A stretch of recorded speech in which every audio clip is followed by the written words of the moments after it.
Greetings, this is Obi-Wan Kenobi, and I have drifted into the underworld. The Star Wars Underworld. I have a bad feeling about this. Here we go. We must go to the lower levels. The underworld. You've taken your first step into a larger world. You're after something. Ben. Since I've started the underworld, I've met so many great friends. Chris. I grew up in the 1990s, and mall packaging is nostalgic for me. Dominic. What I love most about Star Wars is that it's fun and it's all-round good times. So, this is where the fun begins. May the Force be with us. This thing really moves! Whoa! I like this! I can't believe you came all this way to see me. Why am I not in the intro? I gotta come up with a snappy line. What's up, Star Wars fans, and welcome back to another episode of the Star Wars Underworld Podcast. We are your source for the latest breaking Star Wars news, reviews, and discussion each and every week. And this week on the show, we'll be discussing the big news from the most recent Disney investors call. Also, Star Wars raked in a ton of awards over the weekend, and we'll be breaking them all down. And of course, we'll be taking some time to remember the late, great Carl Weathers. All this and much more on this episode of the Star Wars Underworld Podcast. My name is Chris, and we have the polar opposite from last week, where we had two hosts. Now we have 5 hosts, and I'm excited to introduce A million more on the them. way. So he's back. It's my good friend, Mr. Dominic Jones. Hello, Chris. Hello, Ben. Hello, Hannah. Hello, Chris. Hello, everybody.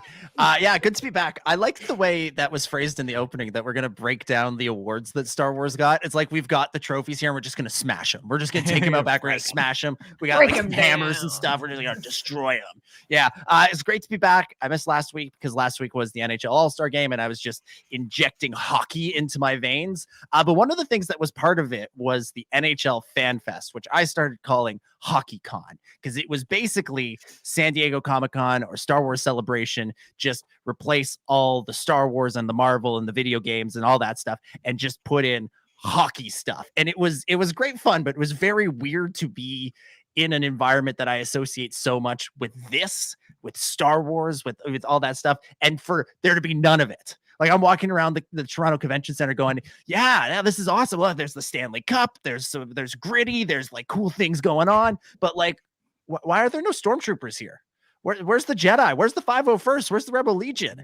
And I missed them. And I'm looking forward to being back there in March for Toronto Comic-Con, having everything be back in its normal place, in its normal setting. But it was great fun. And you can read all about my experiences there on the latest Hot Off the Press, which is, of course, my Substack at dominicgjones.substack.com. Go read it. And hopefully you'll enjoy it. There you go. But it's going to be a great show. Cannot wait to break down everything we learned this weekend. And I think I'm going to learn something on this show because I do not understand a couple of these news stories. And I'm very grateful to the people that are going to explain them to me. Oh my gosh. I'm wondering if this convention advertised that the Stanley Cup would be there, if they got some people there who were upset that it wasn't a bunch of cups. Well, all the mascots for all the NHL teams were all there, of course, and one of them was carrying around one of those Stanley Cups, one of those fake Stanley Cups, and on it they had put a big Post-it note that said, "This is as close as Toronto's going to come to the Stanley Cup." Oh, and I was just like, Oh, cruel, yeah. cruel. Correct. Also true. So oh my gosh. Also joining us tonight, and he was on last week, but he's back again. It's been Hart, the Star Wars guy. Yeah, I was here for the record. Person. I was here. I totally wasn't the last person to show up tonight and delay the show, but I was here last week. Okay, I've been early the past few weeks, so that we get to, it cancels each other out. I also love the fact that like I was struggling to find news last week, just like I was struggling to find people to be on the show, and then and now we've got a ton of news to discuss, some of which I too am like, what is this? Like, I'm genuinely befuddled by some of this. So we brought on an expert to actually perhaps shed some light on the subject. That's right. who do I introduce next? This is just too much. This is too much. Do I go with the halfway through? Just the host of the show. Do I go with the wonderful segue Ben just made for, or do I go with the regular order? Oh my gosh! All right, I've killed the segue. Am I a lower life form to you, Chris? Yeah. That's right. That's right. Also back, it is Hannah from the Raeside. G'day there. Great to be back again for lots of laughs and good times and good memories made. Just to bring the tone down and be really serious. But yeah, so much has happened this week. There's so much news. There's so many interesting things. There's so many things to celebrate and be thankful for. But then there's so many question marks of why do we seemingly have a really suspiciously maybe really big announcement maybe coming tomorrow via an Empire magazine while we have a premiere of a Star Wars show within 2 weeks. What's going on with the timing of things? I don't know. Let's figure it out tonight. Let's do it. Let's do it. And then to help us do it, as Ben mentioned earlier, from the very informative and entertainment YouTube channel Star Raptor, it is our senior time materials correspondent, Mr. Chris. Thank you, everybody, for having me on once again. Something is a bit familiar about one of these backdrops. I see that somebody from Toronto Underworld, but it's not quite Matthew, so I'm confused of what the heck is going on with Matthew. What do we do with Chris tuned into the show. He's like, yeah, it's time to do the tractor beam. That looks normal. Oh, wait. Wait. Matthew's wearing a hat. What a surprise. And he's significantly taller all of a sudden. Yeah, I can actually see like different elements of the shelf, in that shot. It's quite amazing. It's a revelation. I see like the head. You didn't even know there was a shelf. Yeah. It actually goes even higher if we were to point the camera up. It goes all the way to the ceiling. It's great. It's so good. Yeah, but I mean, we're prefacing like, oh, what are we bringing Chris on for? And I'm like, yeah, video game stuff, but I'm not even really sure what this whole thing is about. We're gonna try to figure it out together. I guess is confused. We're great hands. Nailed it. Man. Well, Hannah, you mentioned this a minute ago. Oh, she's gone now, so can't talk about it.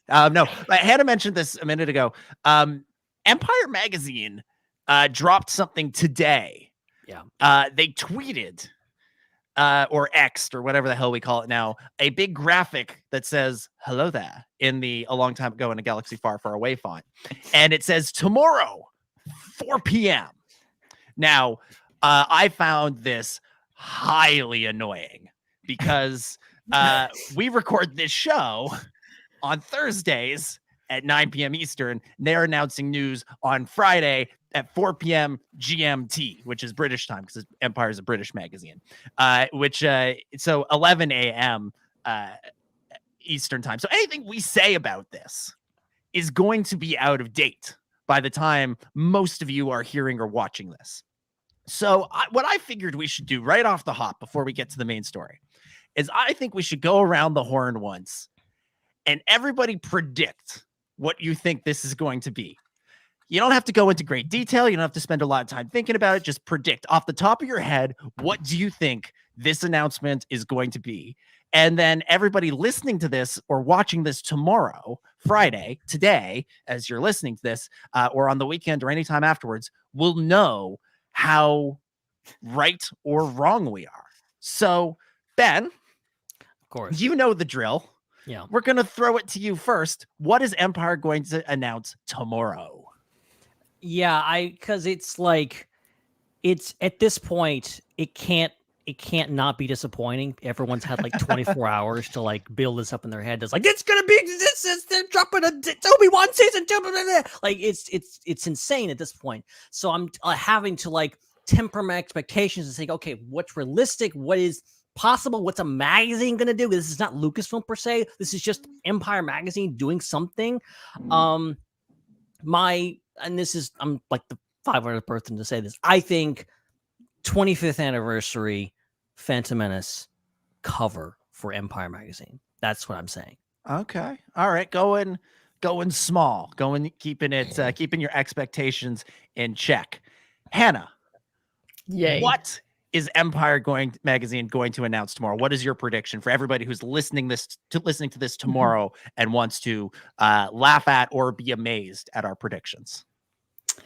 My prediction is very similar to that of Ben's, where I think it is either going to be a Phantom Menace celebration story, and they probably maybe even did a photo shoot with Natalie Portman and Ewan McGregor, and maybe even Liam Neeson as well. Oh, and perhaps they have some just great new images of them together now. And there's actually a reason why I have that prediction, because the random stills and articles that StarWars.com and Star Wars social media just posts, is they usually are subtly setting a base for something. And just, I think it was 6 hours ago, or within the past 24 hours, they made a very random post of an image of Padme Amidala from Attack of the Clones. I've never said a name like that. Padme Amidala, of Padme in her wedding, in that wedding veil she was in, and it was just like a post of how beautiful is this? It's so great.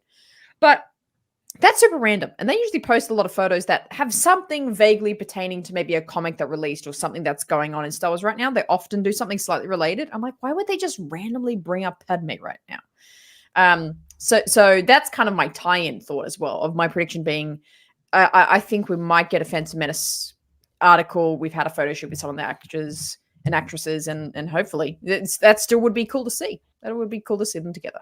Yeah, that would be really cool. Star Raptor, Chris, senior tie-in materials correspondent. What are you thinking? All right, I'm going big with this one, guys. I'm going big with this one. All right, so someone's got to. So yeah, somebody's got to do it. So I'm thinking we're getting official photos from the Acolyte, like official character pictures, right? We're used to getting those around, several months before. But here's the stinger. At the end of this article, they're going to say, tune in on Sunday for the full first trailer of the Acolyte during the Super Bowl. Oh my. Oh, geez. That's ooh. I hadn't put the timing together. So there's something there. Chris, your prediction. I mean, that would be if that happened, that would be my favorite thing to happen. It's my preference. So I can't get my hopes up for that, because I'll get disappointed no matter what happens if I think about that. Okay, here's the thing. I'm going to be mad at them for using that phrase if it has nothing to do with Ewan McGregor at all. And I guess technically Phantom Menace does have a little bit to do with Ewan McGregor, but when you think of classic Obi-Wan, you don't think of Phantom Menace. I mean, he's kind of more, I would say, Attack of the Clones and Revenge of the Sith are more of the classic Obi-Wan movies. So despite the fact that I think the prediction that it's a Phantom Menace cover is the most obvious thing, I'm going to be mad if that's the case. I think they overstepped it a little bit. They overdid it a little bit. So I'm going to say it has something to do with Obi-Wan Kenobi. So I'm thinking that they're going to announce that Ewan McGregor's doing something with Star Wars. It might not necessarily be Kenobi season 2, but he's going to be in something, or there's going to be some special with him, or there's something to do with Ewan McGregor and or Obi-Wan Kenobi. That is my guess, because that's what it should be if they're going to use an Obi-Wan quote. That's what it should be. That's the thing. It completely just super overanalyze this for a second. The fact they use that quote, they could do any words in those font, and we know what it is. It would send speculation for a while, but they used hello there. What does it mean? There's so many quotes from Phantom Menace that you could use. You could be at last, or something like that. That famous line that's only ever been spoken in the Phantom Menace. Yes. At last. Phrase. Yeah, you could do every saga has a beginning.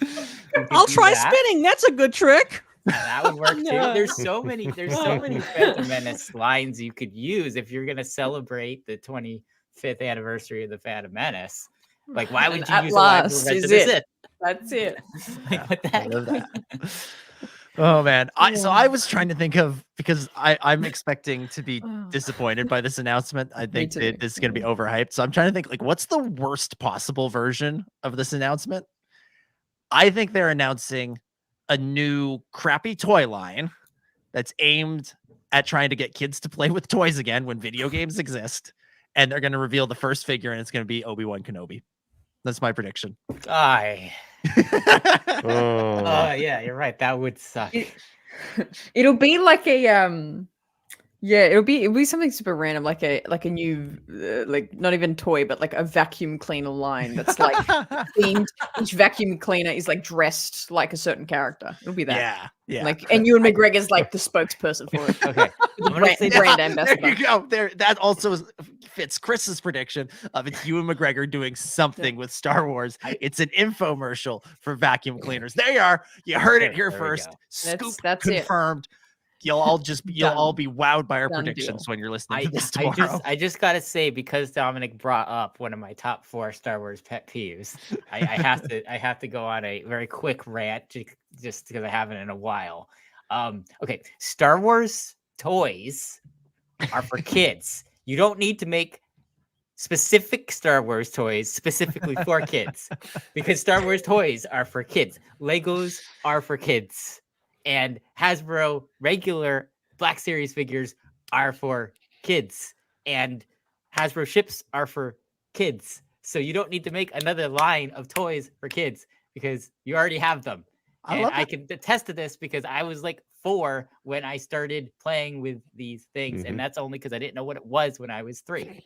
If I did when I was 3, I probably would when I was 3 as well. I love how worked up you are about my stupid hypothetical.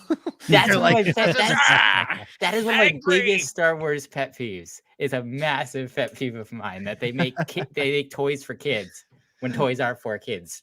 Yeah, that's true. That's true. All right, there you go. So we'll find out tomorrow, 4 p.m. GMT, 11 Eastern, 8 Pacific. We'll find out what Empire Magazine has in store for us. Hopefully it's something exciting. Hopefully it's something cool. And we will, of course, break it down in great, excruciating detail next week. Now, Chris, Kenobi vacuum line. Kenobi vacuum line. Hey, that would be right. So I'd be happy with that. Let's break it down. Chris, plug some stuff, and then we'll get into the show proper. All right. The show? That's right. That wasn't the show? What? No, we've not started yet. The show does not start until you hit the subscribe button. That's how this works. So all the people watching, once you hit the subscribe button, then we'll start the show. So make sure you do that. And then once we've started the show, you can super chat with us. We'll read your comment in our Ask the SWU section. You can also become a channel member if you're so generous. We'd greatly appreciate that. And we're not leaving behind any listeners who are just listening and not watching the show. So thank you for listening on your favorite podcast app, and please subscribe over there as well. And this is a whole community over here. It's not just a show, and you can join our Discord, which is in the link. But there is a link in the description to the Discord where we've got game nights, we've got watch parties, and we've got discussion all throughout the week, not just about Star Wars, about many other things. And then the only social media account you need to follow us on is Threads at the SWU. I don't care about the other ones. You wouldn't be here if you didn't follow us already on those, but follow us on Threads at the SWU. We already got a fantastic plug for Hot Off the Press, but we've got a Star Wars Underworld Network plug that Dom has for this week. Yes. Yeah. So as you know, we have many great shows here on the Star Wars Underworld Network. There's the Raeside, there's Ion Cannon, and of course there's the Tractor Beam.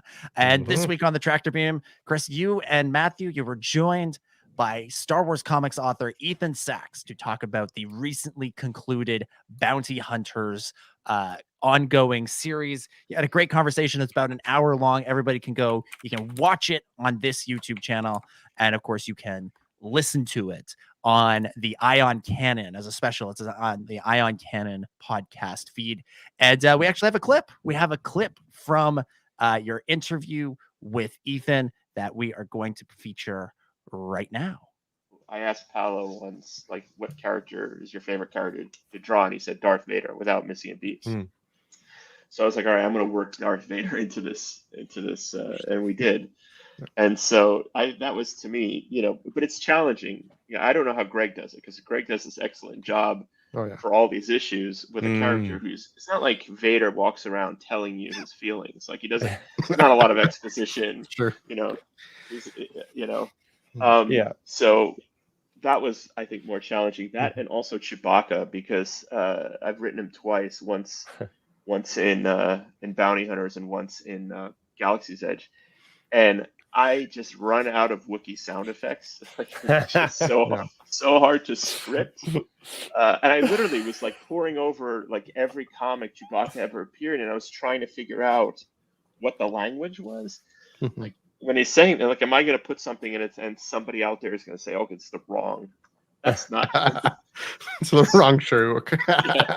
There you go. Yeah, so I would say that was more challenging. Than I find it very easy to write the core bounty hunters, actually, and I related to some of them very. And actually Zuckuss and 4LOM, I kind of just made my own because I envisioned them as murder Bert and Ernie. If you want to hear more about Murder Bert and Ernie and all of the other bounty hunters and many other great Star Wars characters, check out the latest episode of The Tractor Beam, available now on the Star Wars Underworld YouTube channel. And of course, as a special episode on the Ion Cannon podcast feed. Chris, anything you want to add about the interview that you guys did with Ethan?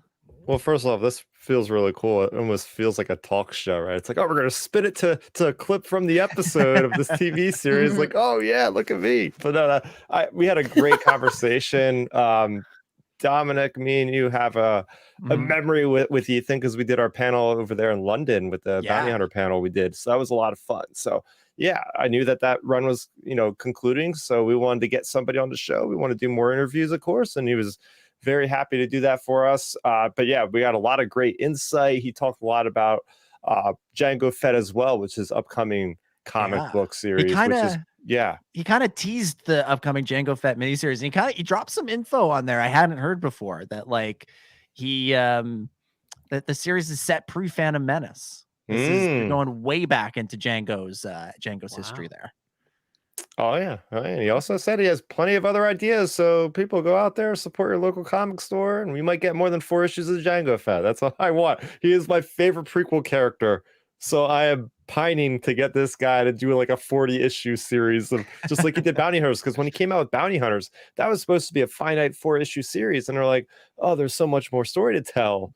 And we got such great storytelling out of that. What I like about Bounty Hunters is, and we were going over this interview, there's so many new characters, or characters like he was explaining, like, Zuckuss and 4LM, they don't have a voice, and he gives them a voice, and there's so many more stakes in these characters because we get to see them go anywhere, right? It's like the High Republic. That's why I like that so much. Is all the new characters, they don't have to be at a certain place at a certain time, so you could do a lot more, risky kind of big swings with these characters. So yeah, we got into a lot of great detail about that. His writing, overall, like how people even break into the industry with comic book writing. He has a really cool story. His origin story is the best.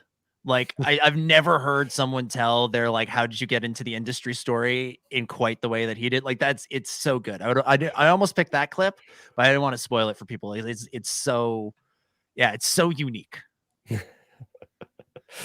So yeah, there you go. Listen to us. We go live usually every Wednesday at 9 p.m. You guys pick up your comics earlier in the day, and you get to just talk about them with us. They're live. So there you go. Yeah, Tractor Beam is live here on the Star Wars Underworld YouTube channel on Wednesdays.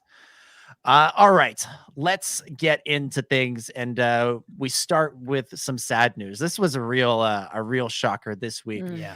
Carl Weathers, who of course played Greef Karga in The Mandalorian, he also directed a couple of episodes of the series, and of course is a legendary actor known for Rocky, The Predator, Happy Gilmore, Arrested Development. We could just sit here and list iconic works that he's been a part of. He passed away at the age of 76. He was remembered by a couple of people that worked very closely with him on Star Wars. Dave Filoni said, "We're going to miss him dearly, but knowing he was such a great person that gave so much of himself to so many people, his legacy will continue on in ways that we can't even imagine." And Jon Favreau said, "I'm heartbroken by this devastating loss. He was a hero from my childhood who I was lucky enough to meet and then had the amazing good fortune to work with. He had the energy and curiosity of a young man paired with the wisdom that his rich life and career afforded him. My heart goes out to his family and countless admirers." So yeah, just devastating stuff. This guy was you'd see him at Celebration, you'd see him in interviews. He was so full of life, and he was still, out there just doing cool stuff in his 70s, just doing cool stuff, being on Star Wars and other things like that. So yeah, real tragic loss there. Yeah, it ultimately, I think, because I never really thought about the character of Greef Karga. Obviously, we've talked about Greef. We all love Greef. I never thought about him in the context what does he mean for the Mandalorian? And a lot of people threw out the idea of he really was the heart of that show. And I was like, yeah, that makes a lot of sense. The fact that he was one of the few, we've had other characters, Peli, we've had Cara Dune, we've had other characters that kind of stuck around, but he was that mainstay, that character we kept coming back to. There was really things, and just the development of that character, where we meet him in season 1, being this really, really bad dude. He represents everything that's bad about the galaxy and what Din is trying to get away from. And then you catch up with him, and he's excited about building railroads on Navarro and stuff like that. It's crazy. He was just what he brought to that character. And then on top of that, incredible directing that he did. I know the bird sequence is not for everyone, but damn it, if that episode in season 3 is not just visually stunning, the ultimate, the scale of it, oh yeah, it's about Mandalorians hunting down a giant bird, and oh yeah, we're going to tell the story of how Grogu escaped the Jedi Temple during Order 66, and there's a Jedi with 2-bladed lightsabers. It's insane how much they did, and then it's just crazy. So what he brought to Star Wars, and it really hit me hard, because I'm just my gosh, he was, I know we're still reeling from the loss of Ray Stevenson, and now Sean Tripic, and now this, and we're losing great legends here. It's horrible.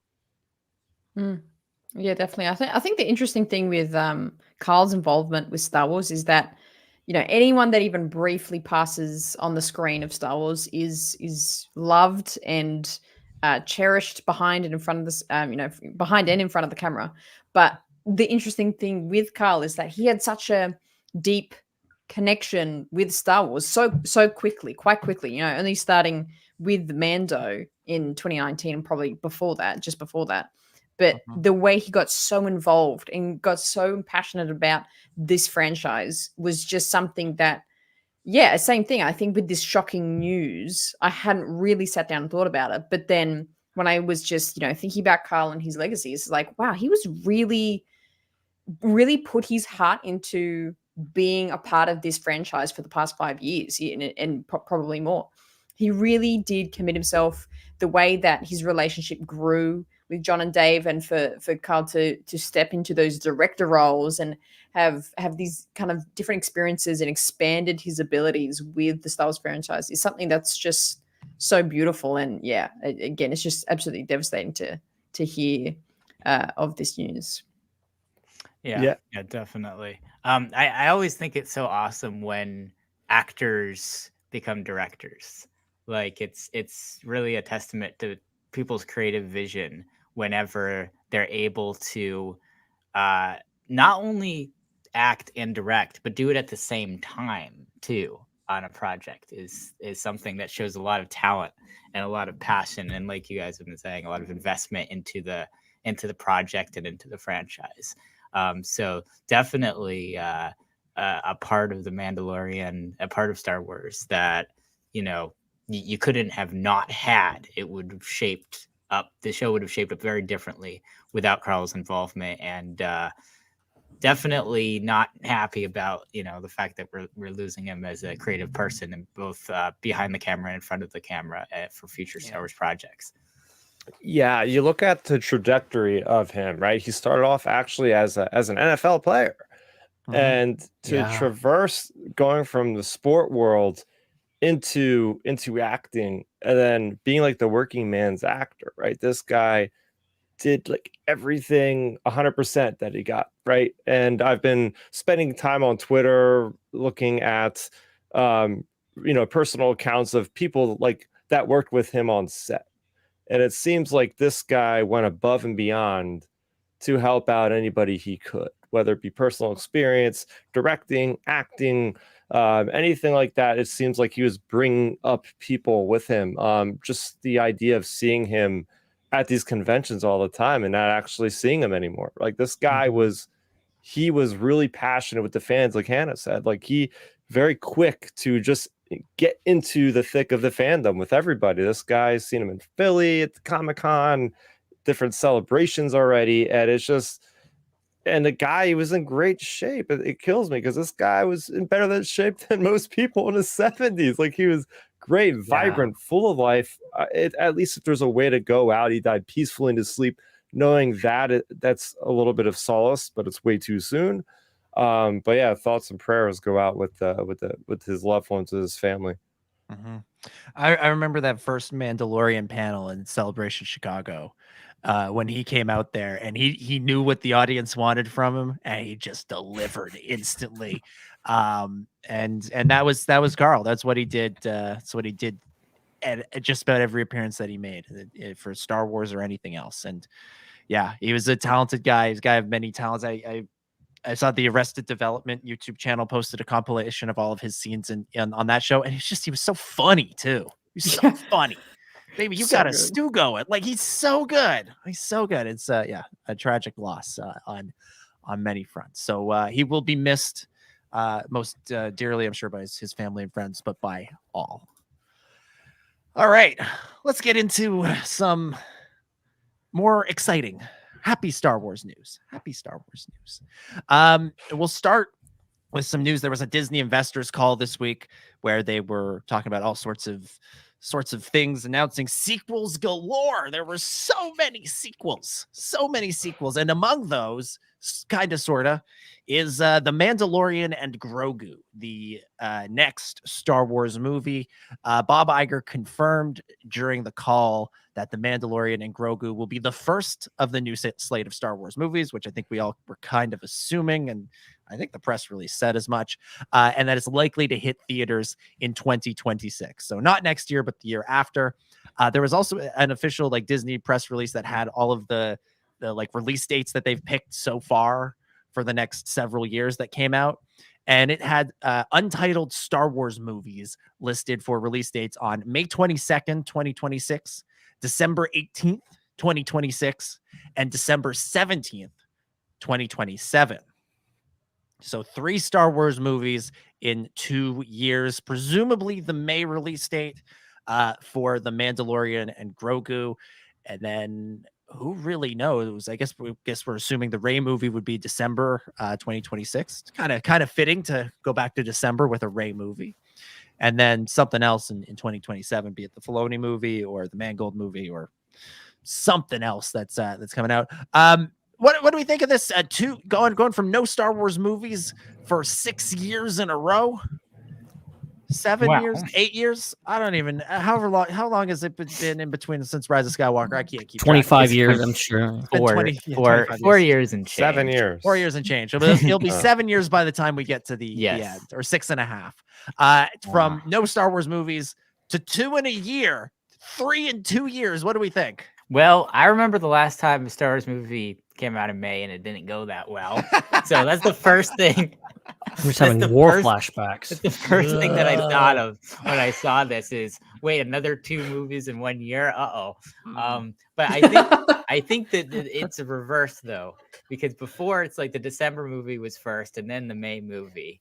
And maybe there was some fatigue or something by then. And that we'd already come off of already having several movies. So I think coming back in May and having the first Star Wars movie back being in May, I think they're safe. I think they're okay. As long as there's not 5 other Disney movies coming out in May, we should be fine. And then by the time we get to December, we haven't had any flops in December. So that sounds like a pretty tried and true time for a Star Wars movie in this Disney era, as well as for the one a year from then. So overall, despite the initial flashbacks there to May Star Wars movies, I think it looks pretty good. I think that this is set up for success. I don't see any major problems with the dates here. Yeah, my initial impression was just oh man, I have to wait even longer than I thought. I was really hoping for that December 2025 slot, but although we knew that there was Avatar and all those other movies coming out, so as much as I didn't like to have to wait, but then it gets me to feel more confident for the movie, honestly, because it's just okay. It's more time for them to cook. That's more time for them to create this movie. It's not just going to be, because thoughts in my head where it's like, please don't let this just be like season 4 just smashed up into 4 episodes and they're just going to ship it to the box office and we're going to watch basically 4 connected episodes or something like that. So with the more time, it's literally like 3 years or something. So that gets me to believe, okay, they are going to really pour a lot more. It's not just a TV movie going to the screen. So that gives me more confidence. They could bloody well say that we've got 3 movies coming out next week. We got Monday, Wednesday, Thursday, or Friday. That's 4 days. These movies are coming out. And because I say that whimsically, because I just can't hold on to those dates. I mean, we had like date slots for freaking Rogue Squadron. So I just there's no weight, and it's a sad thing. And I'm sad that I have such little trust and like any kind of belief in these dates and times. I'm sad that I'm not more trusting, but I just don't. I'm just like, yeah, that could be what works. Like that could fit. That would be fun. But yeah, we will see. We will see. Bloody well. You quote it here. The second most quotable line of Phantom Menace. You shall see. It's funny. I think I agree with all of you, honestly, in regards to like my initial impressions with this is like 2 Star Wars movies in the same year. Come on, man! Like, don't try this again. Don't do this again. We've been through this with Solo. I thought you learned your lesson. Disney, please. I don't want to see either of the upcoming movies, Mandalorian Grogu or Rey Skywalker. I don't want to see either one of them even close to like bombing. Like, I'm not worried about the quality of the movies. I think they will be good because I trust the filmmakers. It's just the discourse that makes my skin crawl. I'm just like, it's gonna bomb. Like, that's something that I have not missed. Like, TV shows do not bomb. They don't financially like make. They don't like. Oh, the Mandalorian season 3 didn't quite break even on its budget. Like, there's no kind of discourse like that. We've been saved from that nonsense, but it has been. Yeah, but Ben, we still get the discourse of, only this many people were watching it, so it's obviously a failure because they're only. They'll always find something. There'll always be something to support that. Whatever narrative you're pushing, there'll always be something there. What's that scale? They use the Mark Freehold scale or something. What? I don't know what it's got a name. The Mark Freehold scale. Yes, I know all about that. Yes. What's that? It's like the website that does all the numbers. The new one. Nielsen? The Nielsen. Nielsen. Oh, that was so far off. I thought you were talking about the new thing that they do. Because Nielsen's not. Because now they have some like a thing that tracks how many people are watching like an app or something, as opposed to like Nielsen, which is like a survey about who watches TV. Yeah, I don't know. I think we should just call it the Mark III hole scale and just roll with that. I don't know how you measure anything on the Mark III hole scale, but I'm excited to find out. I will make it up as we go. But like, just to finish my thoughts here, like ultimately, like I'm not a fan of the 2 Star Wars movies. Like just from a logistical standpoint, of just like that out. Yeah, Ben's like, I hate Star Wars movies. No, not a fan of 2 Star Wars movies. Yeah, I don't like the idea from a filmmaking process or just from a personal standpoint. I'm just like, there's 2 Star Wars. I want like a year to sit on a Star Wars movie and like fully process it and understand it. I don't want to turn around after Mandalorian Grogu 6 months later and watch Rey Skywalker. I want them separated, okay? And then yes, it's gonna be sucked to wait 2 or plus years for another movie. And then also, who knows if any of these movies are coming out when they say, like, they are specifically saying 2026 because they don't want to give us a direct date. They don't want to disappoint us again.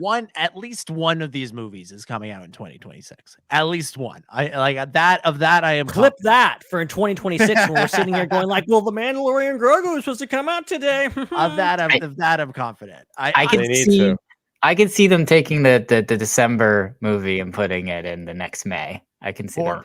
Or I can see them just getting rid of the May thing entirely and just saying, you know what, Mandalorian Grogu is in December. Then if they can't get everything ready for the other movies, just shift everything back a year. That's a good amount of time. I mean, it's basically like 30 months. Is happening. Yeah. It's basically like a 30-month production time frame. A movie is bloody well coming out in 2026. You heard it here first. Yeah. I would hope so, because if I'm looking at the Disney Plus lineup, I mean, if there's nothing coming out in 2026, it's going to be a barren wasteland of Star Wars, which is not something we're not used to. But I mean, they can't just turn around another season of The Acolyte like in another year. I couldn't imagine that happening. So whatever the next animated series is, I guess will hold us over, so to speak. But yeah, I'm looking from that front too, as like the other screens that we watch Star Wars on. There's not really much else out unless they haven't announced something. But yeah, I mean, they're definitely, Star Wars is moving back to the big screen. Like that's going to be the focus, I think, going forward, or at the very least, the two are going to work much more in tandem together, the TV and the film side of things than they have in the past. But yeah, Mandalorian and Grogu allegedly is actually going to begin filming in June, June 17th to be specific. This is according to the website productionlist.com, which just seems to be like much more of like an industry website for like when things are working on, because there's like a paid version where you can get all these contacts and stuff. And like you can get like the production company's phone number. I think Kathleen Kennedy has an email address listed here. Let's call them right now. On the podcast. First we have to pay. You have to pay them live. We got some super chat. Yeah, super chat the amount that we need to pay for the thing, and then we'll ring them up. For 1 month we need $47.95, and then we'll call them live on the show. You can do that, no problem. That's hello. Are you sure you're going to start filming this year? Because we're not certain. Yeah, look, I've said before, The Mandalorian and Grogu is the right movie to relaunch Star Wars with. It's a safe bet. It's one that people are already familiar with. They're already invested in. You do this movie, and then you come out and you make enough money that it's clear that Star Wars can succeed at the movie theaters again. And then you come back in December, or you come back the next year with something that's a bit more out there, a bit more challenging, a bit more, different, pushing the boundaries in the way that Star Wars movies always should. And then all of a sudden, we're into a new golden age of Star Wars. And like, I'll be honest, I'm looking at what all the other stuff that Disney announced at this thing, and it's this 2, this 3, this 5, like it's sequels. And yes, Star Wars is making a lot of sequels. We're getting this, which is a sequel to Mandalorian. We're getting the Rey movie, which is kind of a sequel to The Rise of Skywalker. The Dave Filoni movie is a sequel to all the Mandoverse stuff. But then I'm looking at like that James Mangold movie, and that's just like its own weird little island. Yeah. And like I don't want to put too much on this, but I'm feeling pretty good about that movie as being potentially the movie that breaks out a little bit, because it will be so different from everything else going on.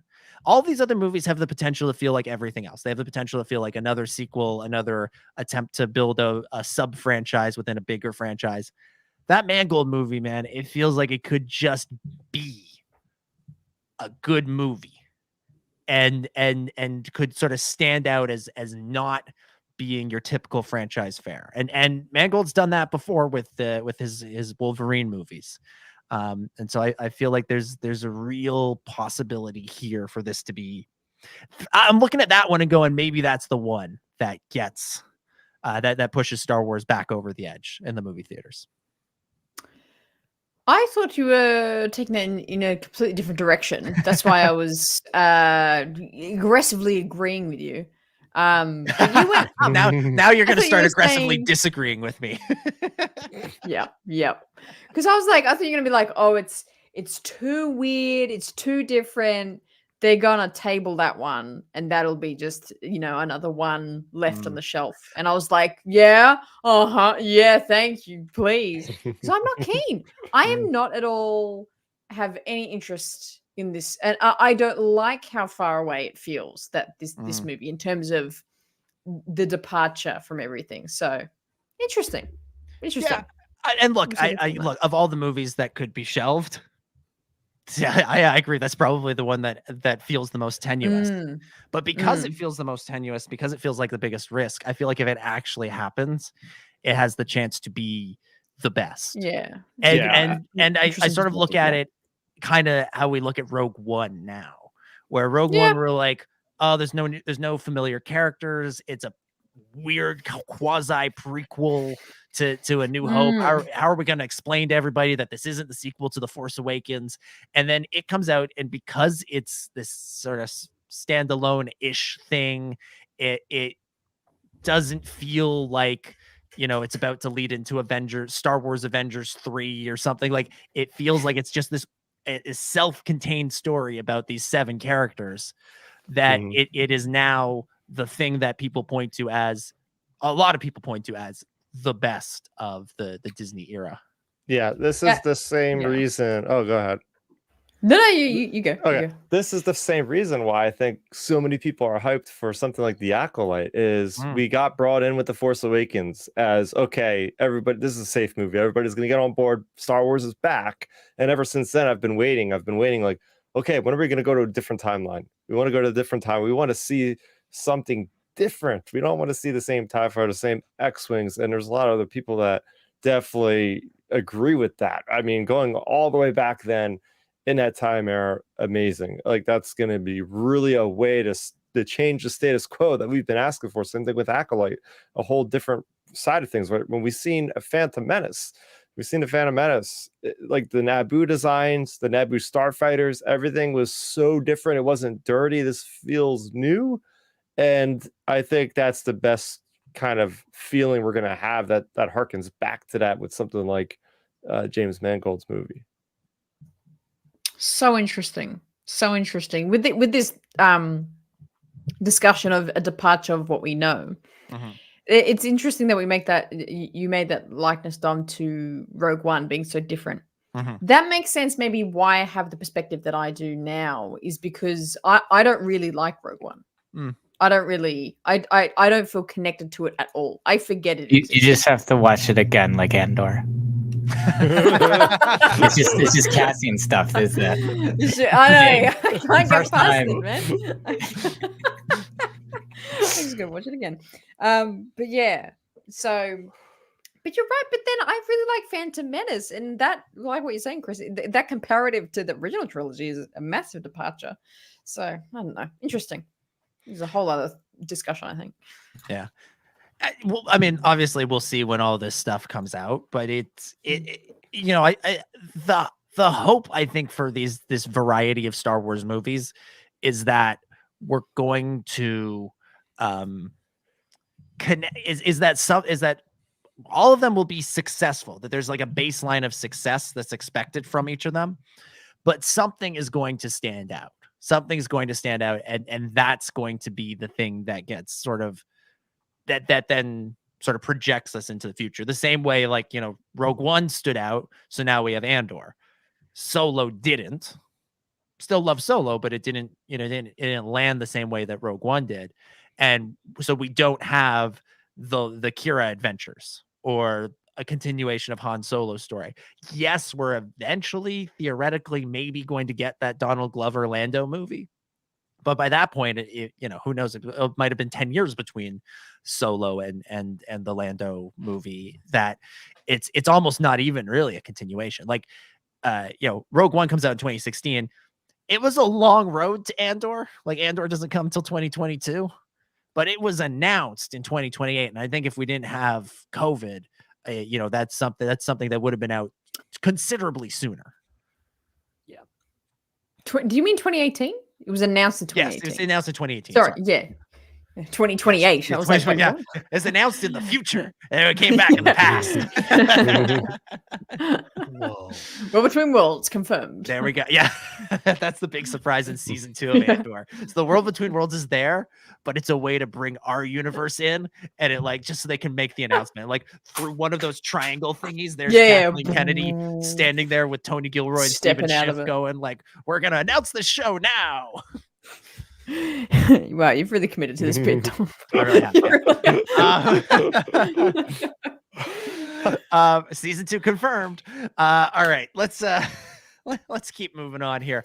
The next Star Wars show to come out is, of course, the Bad Batch. The countdown is on. Benjamin, how far away are we from the Bad Batch season 3?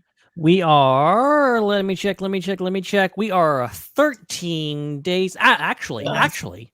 12 days. Yeah. 22 hours. 58 minutes and 22, 20, 19, 18 seconds. Real quick. That's not time to reread Dark Disciple. I really hope that these are gonna air at 3 a.m. my time, because I've really been enjoying the 9 p.m. audience showing across the globe. I'm waiting because they seem to do this now. This seems to be a new Disney marketing ploy. Is they announce, oh yeah, the shows are coming out on Wednesday, or the shows are coming out on Friday, and then like a week before they're like, guess what? We've moved up the release date by a day, and you're like, oh, okay, Tuesdays, sure, great. I'm fully excited. I know they've announced, what is it, February 20? What's the 21st? I'm fully expecting it on February 20th at like 9:00. Like, they're just gonna bump it up. I think that's where we're headed. That's what they did with Ahsoka. That's what they did with Obi-Wan. I think they did. I don't know if they did that with Mando, but they certainly have done it with several of the Marvel shows. So it's interesting because with Ahsoka and that slightly earlier time slot, that I don't know. It was probably a mix of both these things, but I don't know if it was just because we had some crazy episodes in the middle of that season with Hayden coming back, and the buzz was just electric with the fandom in that time. But I did find that online discussion was so much more apparent, because everyone was, 6 p.m., 9 p.m., much more majority of people are not working and are at home and going, oh, I want something to do. Oh, the Star Wars on. Yeah, I'll put that on. People aren't staying up to that 3 a.m. like what you're saying, Chris. Like, people, like, only the diehards that will have a podcast about the next day would probably do that. But but that 6 and 9 release was just like really made so much buzz. And again, it's like, well, half of that is because it was freaking Hayden Christensen, but I do think the time had to have a lot of play into that, because people were able to discuss then and there. Oh my god, it's happening right now. Let's talk about it now. Like the 3 a.m. releases were fine during lockdown. Sure, I don't have anywhere to go the next day. We all were losing our minds. So I'll get up just at like 3 a.m. Yeah, why not? Let's watch the show. But I mean, there's a reason that like TV, primetime TV was, between 7 and 10 p.m. for however many years. Because that's when people want to watch something. And one thing that we missed for a couple of years, really between the end of Game of Thrones and when Disney kind of figured out that you could, drop stuff at a specific time that wasn't the middle of the night on their streaming service, was that sort of like communal viewing experience where like the episode airs at 8:00. And so by 9:00 or 9:15, most people have seen the episode, or the people that really want to see the episode have seen it. And now they're ready to freak out about it together. Whereas when it comes out at 3 a.m., the diehards and the people that don't have anything to do the next day are able to watch it at 3 a.m. and they want to talk about it at 4 a.m. But the rest of the world, including many diehards who just for real life reasons can't get up or stay up that late, are like stuck spending the next day going, I don't want to know what's happening on social media. Keep it away from me. And so you have that like stupid dance of like, oh, I have seen it, but have you seen it? And it was the same things like with when a stranger Stranger Things season would drop and they drop all the episodes at once, the conversation wasn't, oh my God, did you see what happens last night? It was, where are you in the season? Have you seen that? Have you gotten to that episode yet? Right. Oh, you haven't gotten to that episode. Well, episode 7 is really, really good. And it wasn't as much fun as, like, I remember when Game of Thrones was airing, like, it would air on Sunday night, at Monday, be at work, and everybody'd be talking about it. Like, oh my God, did you see what happened with Jon Snow this week? It was crazy. And so I think it's a good thing that they've figured out how to do that again, especially for Ahsoka, when crazy stuff was happening. Crazy stuff was happening on a nightly basis or a weekly. Good old water cooler talk on Monday mornings, man. Precisely. Damn, I'm nostalgic for that. But the reason we brought up the Bad Batch is there's a new clip. There's a new clip from, I'm guessing, the premiere of Omega and Crosshair talking to each other. Omega trying to get Crosshair to try and break out with her. Ben, I assume you've seen the clip because I saw it from when you posted it. So what did you think of this little tease for season 3? Well, funny story. So I saw this clip, and a few other people saw this clip about 24 to 48 hours prior to this, prior to today, because someone on Reddit posted that someone on Tumblr that posted that someone that ran the Rotten Tomatoes social media had accidentally posted this clip. And then they saw that it had somebody posted on Threads, who saw that somebody posted on Blue Sky. Exactly. Posted on MySpace, who saw that somebody posted. Like, oh my God, how many layers deep are we? Exactly. So, and then to top it all off, I saw a very like potato quality, like screen recorded version, vertical video of this. Love it. And all to say, I've seen the clip more times than most of you have. Okay, I've seen it longer and more than you have. And it's a great clip. I mean, this is the pairing that we wanted. This is the scenes that we wanted. I love that. It's just a cartoon. Like, no, this is so fleshed out characters, and this is such a pivotal scene. And I love that they're both complimenting each other. I love that they're both right. Omega's like, you need to stop sulking and brooding. You need to get out of the cell and help me get out of here. And she's like, give your head a shake. And he's like, no, you need to stop being naive and assuming these clones are on our side, because they're not. And like that, oh man, that's going to be probably, I think that's the thing I'm most looking forward to, is just that dynamic, how they work together, how they change each other, and how they evolve. Because I think as much as Crosshair needs to evolve to be something, Omega's got she's still this naive kid and she doesn't know a lot of stuff. And I think Crosshair's going to have a lot to teach her. This reminds me of those Clone Wars episodes where Count Dooku had to work with Obi-Wan and Anakin to escape. Yeah. Like it's so interesting when you put a hero and a villain together, a protagonist and an antagonist together, and they have to work together. Like, it's lots of interesting writing opportunities there. So this is exciting. I like the angle that they're taking with this relationship here, and I like seeing more of it, because this has been a key relationship despite the two characters being kind of estranged in the series. Yeah, I'll go along with what Ben said. I mean, first glance, it's like, oh, so just animation. This is for the, pew pew and all that fun stuff that we all enjoy. But the drama that's dialed up in this season 3 already, right? We've gotten so many episodes that were kind of slower episodes in season 2 that kind of built up the characters to where they are now. And those are episodes we needed to get what we're getting in this scene. To have the voice acting on that level from Bradley Baker and Michelle Ang, right? She's the voice of like them to the chemistry in that scene. The animation, everything about it was, I forgot I was watching animation for a moment, and it was like, oh, is this something from like Andor or something? Like, this is like legit, like transcends the medium. It's crazy for me to say that, but I feel like in that moment that it was like, this is more than what we're used to seeing. Just this dramatic moment here, the stakes. Yeah, Chris, were you at the Bad Batch panel in London? Yeah. Yep. Yeah. And you remember the trailer they showed us there? It was different. Yeah. It had a lot more focus on this like the Omega Crosshair stuff. And I remember thinking like that's going to be the focus of the marketing. And then when the like official trailer dropped a couple of weeks ago and it wasn't like in there at all, I was like, oh, that's interesting. So then now that this clip has come out, I'm like, all right, so that is going to still be a big part of the season. But, yeah. Hannah, any thoughts? Many. What I love about this clip is that, I mean, we just said it a beat before as well. The relationship with these two is going to be very key, and I hope that the reason that this clip was leaked and then posted is because that this is going to be quite a focal point of the season, of this relationship these two will have, of Crosshair and Omega.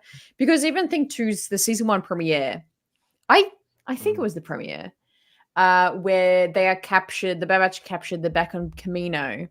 And this is one of the most like just woo moments for me of Bad Batch, where they're sitting in the cell and Omega says, I can't remember exactly, but Crosshair, I feel you're angry. I understand your anger and I understand your frustration. And they kind of just have this bit of an exchange about emotions, and Crosshair doesn't want to, kind of expose that or be vulnerable. But Omega's trying to connect with him. And that's just kind of hit on in the season 1 finale as well, when they're like Bad Batch are flying off on that pad on Camino. And you don't really get it too heavy in season 2, but Omega is always in that plight of what about Crosshair? Like what do we do with him? I think that was. Is that literally Wikipedia in our chat right now? That's what I was just wondering. Literally Wikipedia. Literally Wikipedia just dropped in and said, "Hello there." What are they teasing? Is this the announcement? Is this the announcement? It means something. Empire Magazine was sending Wikipedia to our live show right now. They came in to see how close did we get in our predictions. Yeah. Oh my gosh. Well, hello to the Wikipedia admins who are listening. We love what you do. Oh, big fan. Media. I love it. Love what you guys do. You guys are terrific. Amazing resource for Star Wars. This is the highlight of my year so far. This is hilarious. I have so much to say. Yeah, when we get at the end of this year, when we're doing our like recap of the year, our best moments in Star Wars, number 1, when Wikipedia dropped into the chat. This is phenomenal. What legends they are! Oh my god, what canon legends they are! Oh. And when they're not, they tell you. Yeah. They let you flip between the two tabs. Yeah. Wow. I forgot what tangent of whatever I was on about a Crosshair and Omega. Fair enough. You just forgot a little about it because of that. Oh my god. Wikipedia's they're making a ploy to come on the show. I think that needs to happen. I think we need Wikipedia on this show. Wow. We gotta make this happen. This is something I would dream. We do a podcast and Wikipedia admin asked to be on the show. See, this is what happens when I'm a guest on the show, everybody. You gotta bring me on. Right. There you go. Who knows who else will be on this? John Boyega, Desi Ridley will be in the chat one day. Yeah, next time Chris is on, you better bring someone big to the chat. Oh, amazing. Let's Wikipedia. Let's exchange some messages after the episode. Let's make this happen. I think that'd be cool. Behind the scenes of Wikipedia. I think that'd be the underworld of Wikipedia. Yeah. What were we talking about? Who knows at this point? Doesn't matter. Crosshair, Omega. It's gonna Bad be Batch. good. It's gonna be good. Bad Batch coming later this month. I was gonna say later this year, which I guess is technically true. Yeah, I literally had that realization like the other day. I'm like, wait, this month? It's like it's definitely happening like this month. It's been a month or two away for so long. I keep saying I'm gonna reread Dark Disciple, and then you just told me there's 13 days. I'm like, maybe we'll have Dark Disciple reread by the time the Chapter 11. Yeah. By the time the Ventress, 11. All right. All right, let's keep moving here. Let's keep moving here. Okay, this is this thing we were talking about off the hop of like, what's going on here? Because this was the big announcement out of the Disney investors call. This is from the press release on the WaltDisneyCompany.com, so I feel like it's official. It says Disney and Epic Games to create expansive and open games and entertainment universe connected to Fortnite. The Walt Disney Company and Epic Games will collaborate in an all-new game and entertainment universe that will further expand the reach of beloved Disney stories and experiences. Disney will also invest $1.5 billion to acquire an equity stake in Epic Games alongside with the multi-year project. The transaction is subject to customary closing conditions, yada, yada, yada, business. In addition to world-class game experience and interoperating with Fortnite, the new persistent universe, interesting, will offer a multitude of opportunities for consumers to play, watch, shop, and engage with content from characters and stories from Disney, Pixar, Marvel, Star Wars, Avatar, and more. Players, gamers, and fans will be able to create their own stories and experiences and express their fandom in a distinctly Disney way and share content with each other in other ways that they love. This will all be powered by the Unreal Engine. Wow. Okay. So, in the words of Michael Scott, someone explain this to me like I'm 5, because I don't know what the hell is going on here. I watched that video that they put up on all the social media channels. It's a great compilation of many different Disney stories and cool clips and cool cutaways. It's a well-edited video. Hats off to the social teams. But I don't understand what this is going to be.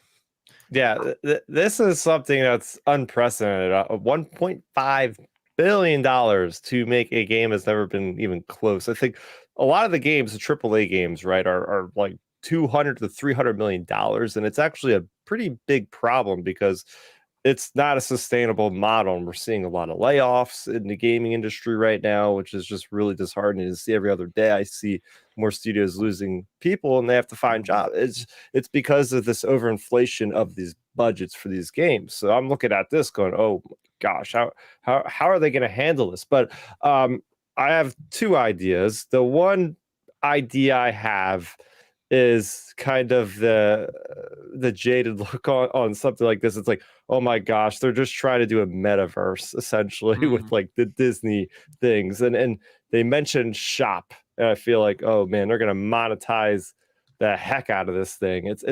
But then the other idea I have is like the maybe they're going to make this like, okay, instead of watching the movie, you can play inside the movie. So like you could play through A New Hope, you could play through Empire, Force Awakens, right? Or something like that, like kind of like Lego Star Wars, but it's all connected. Like it's like a theme park. So you could take your Star Wars character and walk from Tatooine to like somewhere in Toy Story, and then you can go to Frozen Land, right? Like there is no concrete information. This is all pure speculation at this point.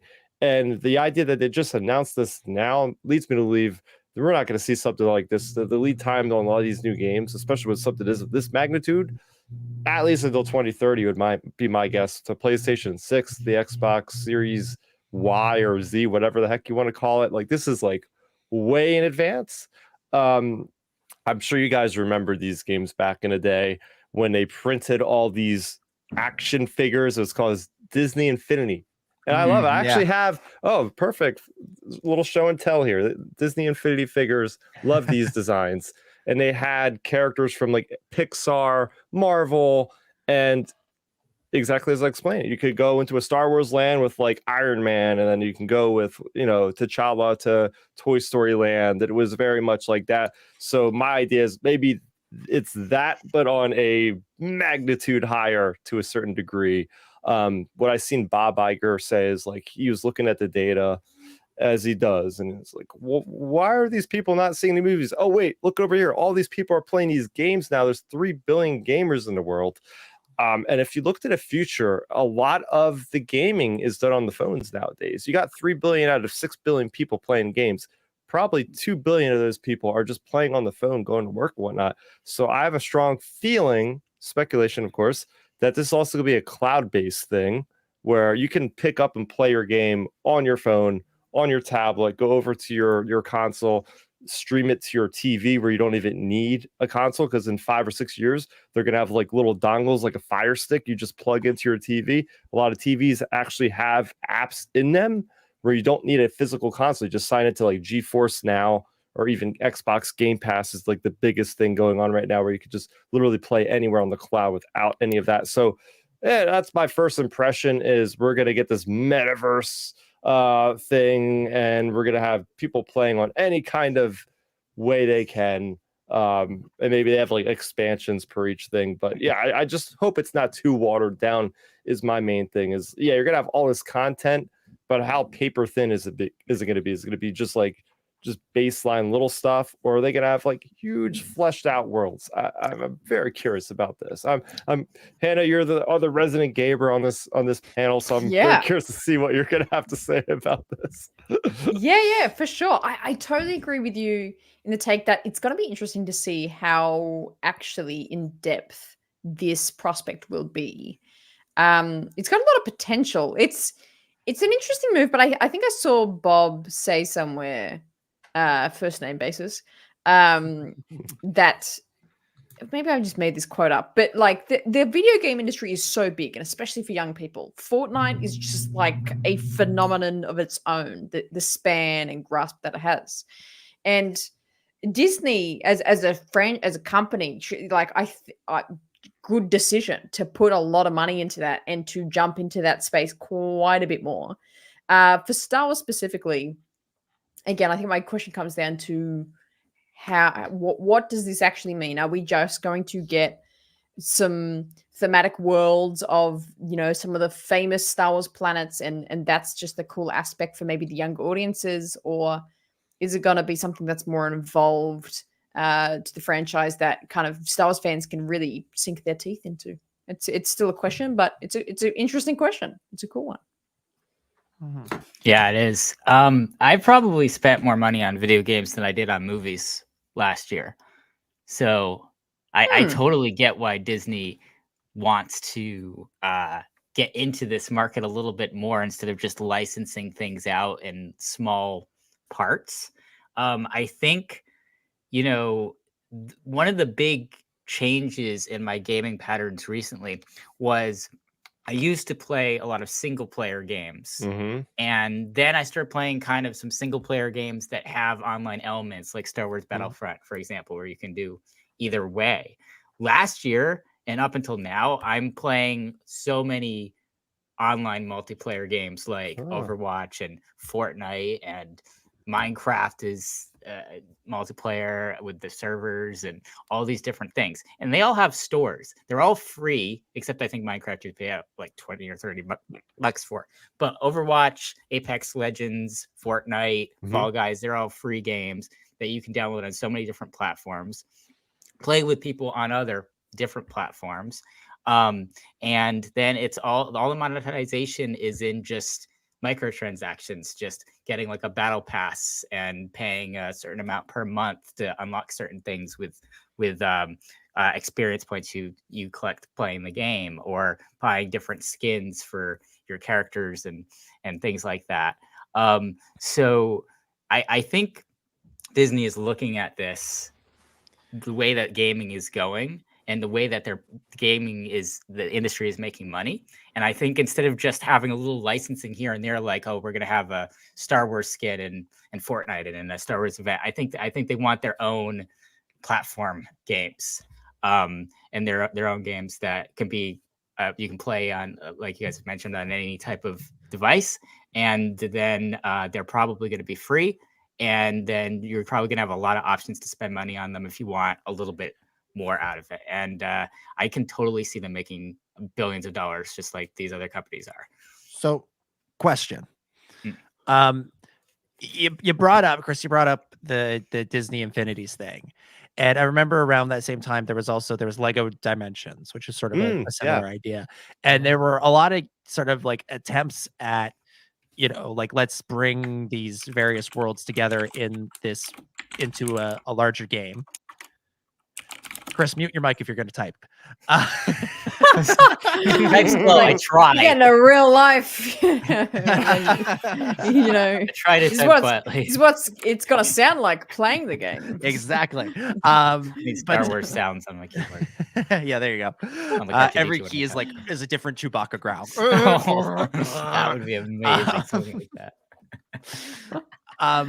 But no, so there was an attempt here to do this before, and all of those games shut down. What my question, I guess, is what's different now? Well, what happened with those games is the over manufacturing of the figures, and they got into trouble because when I picked up these little guys, I got my Luke, I got my Boba Fett, and all these guys over here. Like these things were marked down to $3 to $5, and that's why I have almost all of those figures because I went out one weekend and they were just everywhere, marked down to just ridiculous prices, and I got them all because Disney didn't make any money on that, but I sure lucked out. Yeah, so I think that the thing that wasn't sustainable, Dominic, is the idea that they put way too much money into the physical aspect, where they wasted a lot of money and resources on printing those things, where not everything is digital. And out of all the companies that Disney's going to pair with, this brings it back to Epic Games. Fortnite is hands down the most successful live service game. Every game, so many games look up to Fortnite, for instance, and I just reviewed Suicide Squad, and that is a game that really wanted to tap into that and failed miserably. So that is the unicorn out there that everybody is trying to emulate is Fortnite. So because you get these skins, like Ben, I know you're nuts about the Fortnite with the Star Wars collabs, and that's what they mentioned in this, right? The idea that it's hard to resist. I got a Black Chrysanthemum skin, I got different Clone Trooper skins, and I barely play Fortnite. But the idea of having these characters just to have the virtual ownership is kind of a weird thing to say. But these are the guys that have perfected that whole marketplace, so it makes perfect sense why they would pair with that. And I only play Fortnite when there's a Star Wars event. So imagine if there was a Star Wars game like Fortnite. That means I'm playing every day. And I've been saying all this time that they should do if they made a Star Wars version of Fortnite, just it's Fortnite but Star Wars, I would play it more than I play Fortnite. And I play because basically Fortnite, when they throw lightsabers and they give you the Force, it basically becomes a Star Wars game. And I think everyone that doesn't like Star Wars probably hates everyone in Fortnite because you just get destroyed by everyone with a lightsaber. And it is the best thing ever. But ultimately, you cannot. Disney and Epic, they have to be seeing dollar signs. They have to be seeing this as we could do this on such a larger scale, like what you're talking about, Chris, in regards to just all the things, metaverse thing, whatever. I love the idea of playing through the movies or whatever else. They can really do anything they want, and then obviously Disney owns 60% of all movies ever, so they could do a lot with that, and then they can license the rest of them. It's crazy.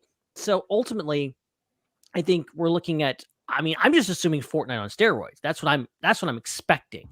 But I'm sure it's going to be so much more than that. And I know it has a few people raising their eyebrows, going okay, do we really need this? But I'm yeah, I say go for it. I think this could really bring a lot of people in, and Fortnite has blown up. I've gone from a couple of years ago really not knowing what Fortnite was, just knowing it from the memes of just oh, it's something the 12-year-olds play and blah, blah, blah, blah, blah, and that, to I literally play Fortnite every day, guys. It's bad. It's really bad. It's bad. So it's really weird how it's come out. And I know so many other people. I listen to people all the time talk about Fortnite. I'm these are adults talking about Fortnite. It's not a kid's game anymore. And they can use it. They can use it to reveal critical plot points for future movies. I am sorry I missed that. As Wikipedia reminds us in the chat. Remember that time Palpatine appeared in Fortnite. I remember I tuned into some random streamer's YouTube just to watch that. It was crazy how they never put Palpatine's like return speech in the We're going to get more movie. stuff like that because everybody's playing Fortnite these days. Because why not? It's better advertisement than putting in a billboard or something. Okay. Yes. Well, okay.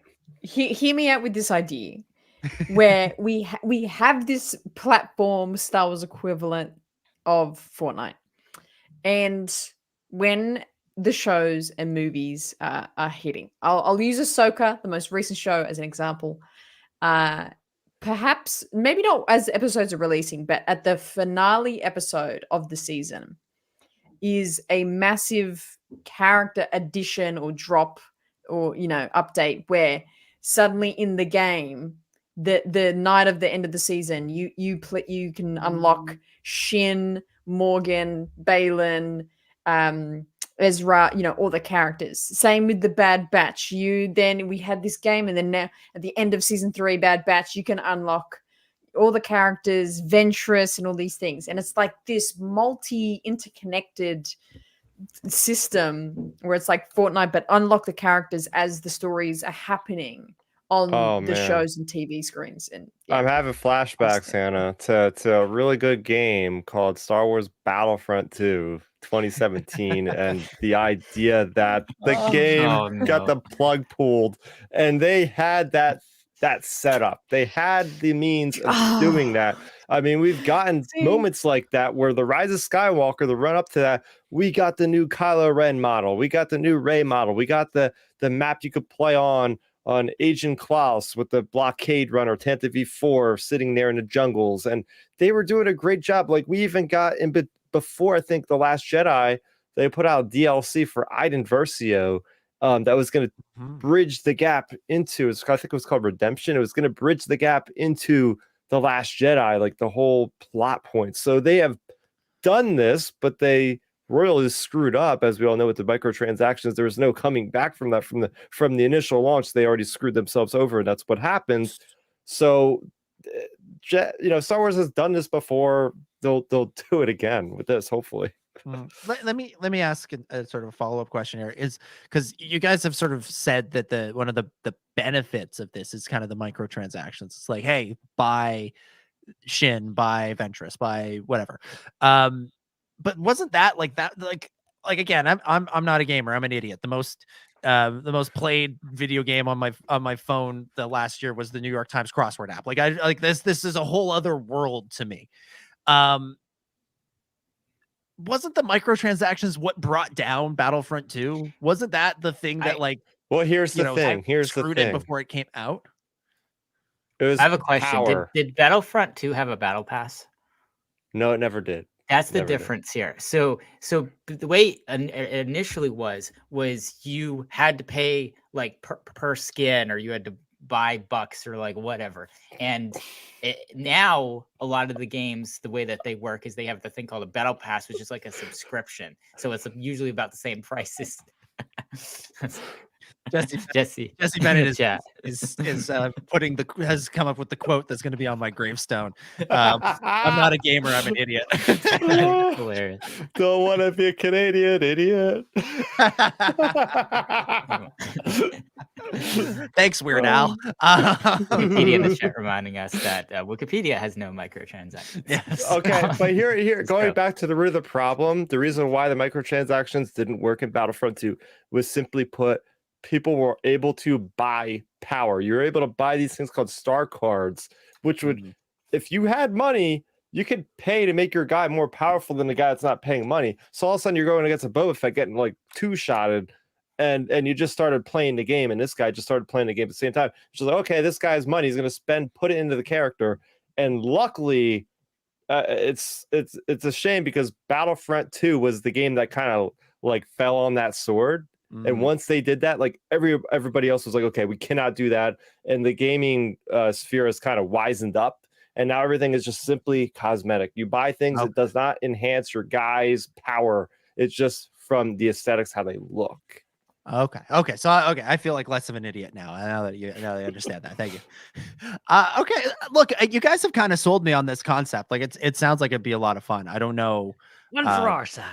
Yeah, I don't know. Like again, I'm not a gamer. I don't really play much. But this does sound like it would be something fun. And also maybe down the line, when this comes out in 2030 is what you were saying. Maybe by that point I'll be ready to dive in. Yeah, it's worth noting too. I was absolutely amazed what Fortnite did at the end of this year. They were developing this for a long time. They came out of nowhere.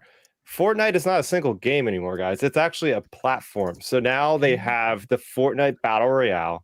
They have like the Rock Band version where you can use those same characters. I'm rocking a guitar, playing drums as Black Chrysanthemum in like a Guitar Hero type of game.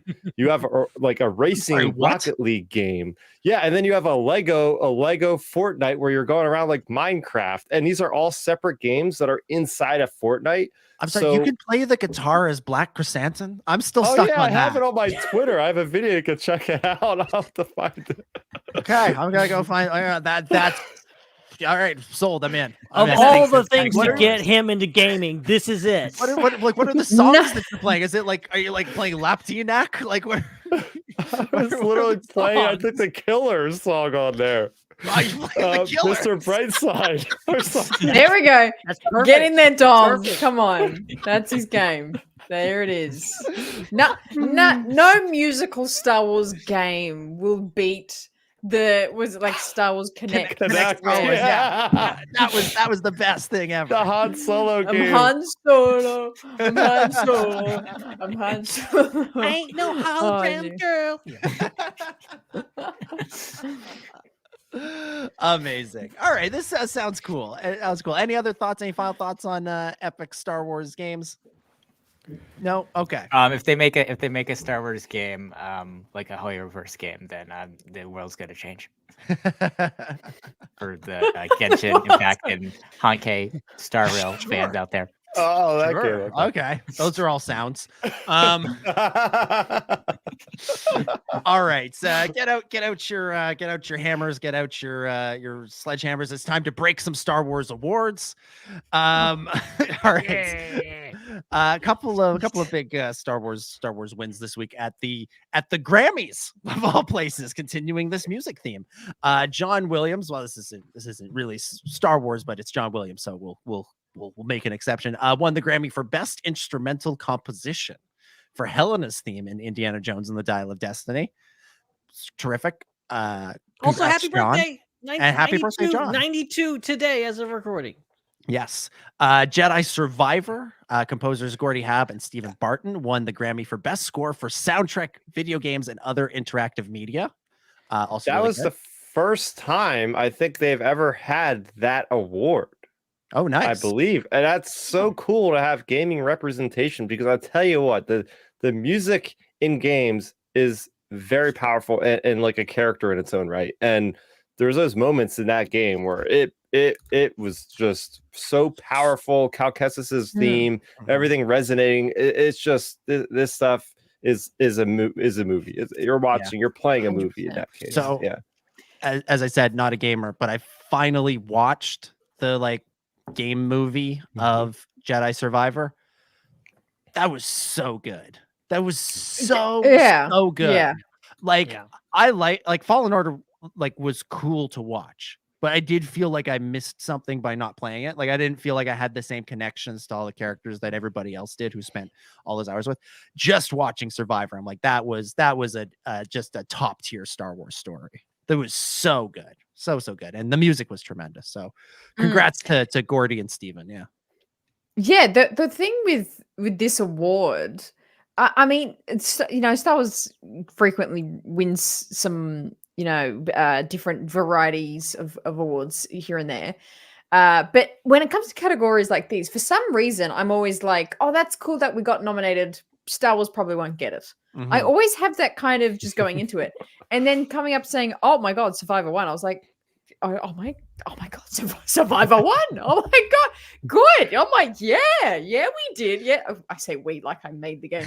Yeah, like yes, good. Because I totally agree. I think that game was so good, and I think we skipped over it a bit too fast. And great soundtrack. Amazing. Also, The Bad Batch won a Saturn Award for best animated television series or special. Amazing. Well, so random again. What? But then, oh my gosh, yay! Finally, recognition for some of the incredible work. Finally, absolutely, yeah. Well deserved. And Andor won the best new genre television series Saturn Award as well.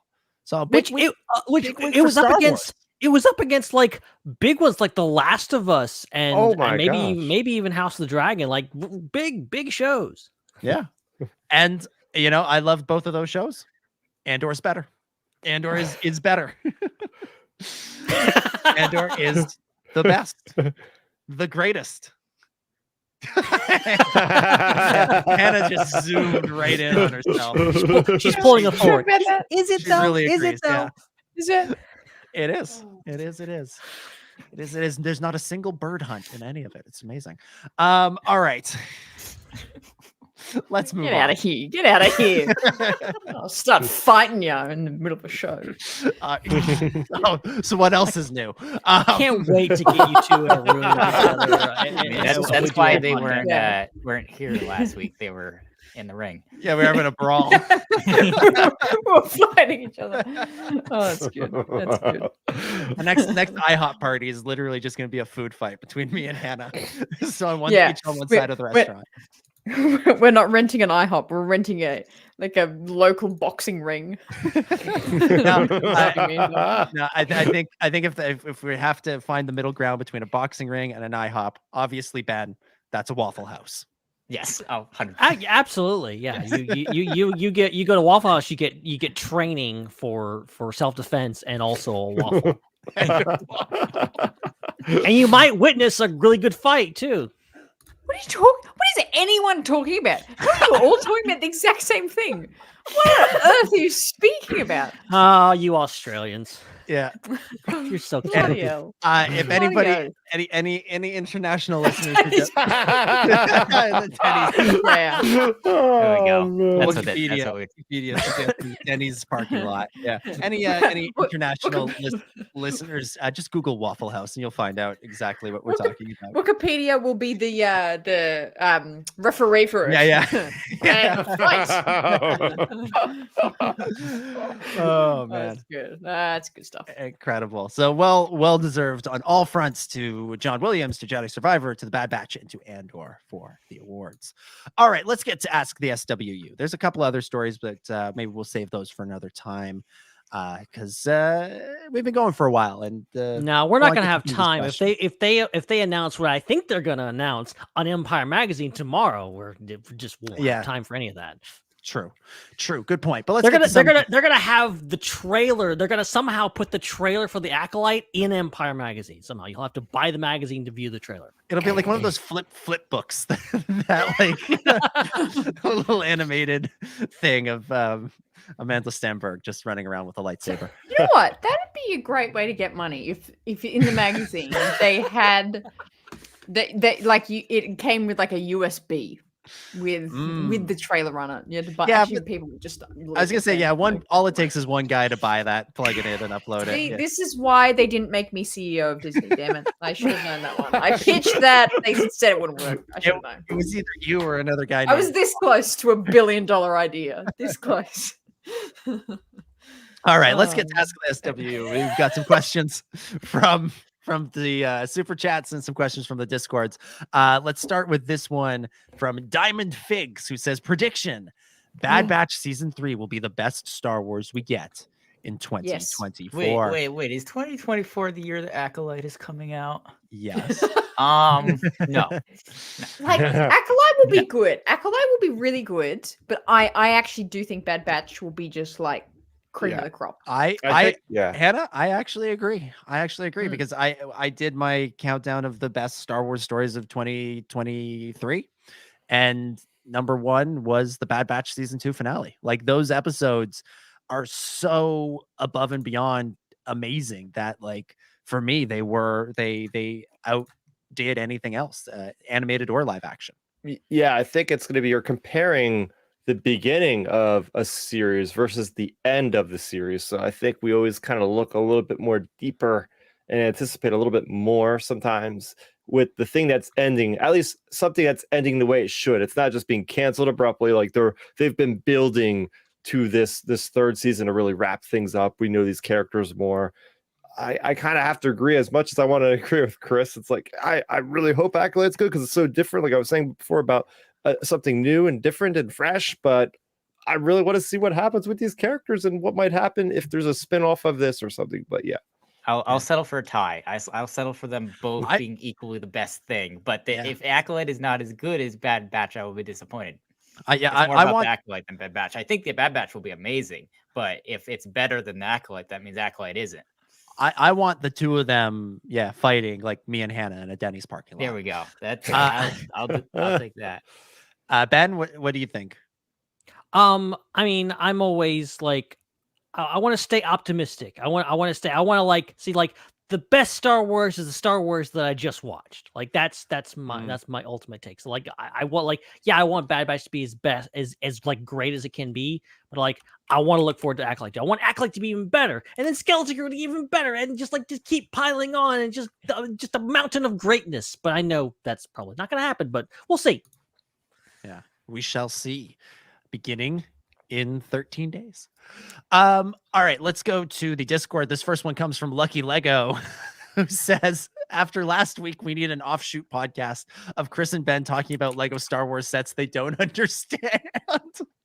What the hell happened last week? That was a highlight. That was a highlight of the show. Just us going like, oh, what's this Lego set? Let me Google that. This is why I said I had to tune in and save the show last week. I don't know, you guys. When are you guys free? You gonna do this on Tuesdays? You know, there's no show on Tuesdays. Jump in there. New show. Actually, jumping off of this question, I have a question for you guys. For Dominic, Hannah, and Star Raptor. What do you remember? What your first Lego Star Wars set was? Yes. Yeah.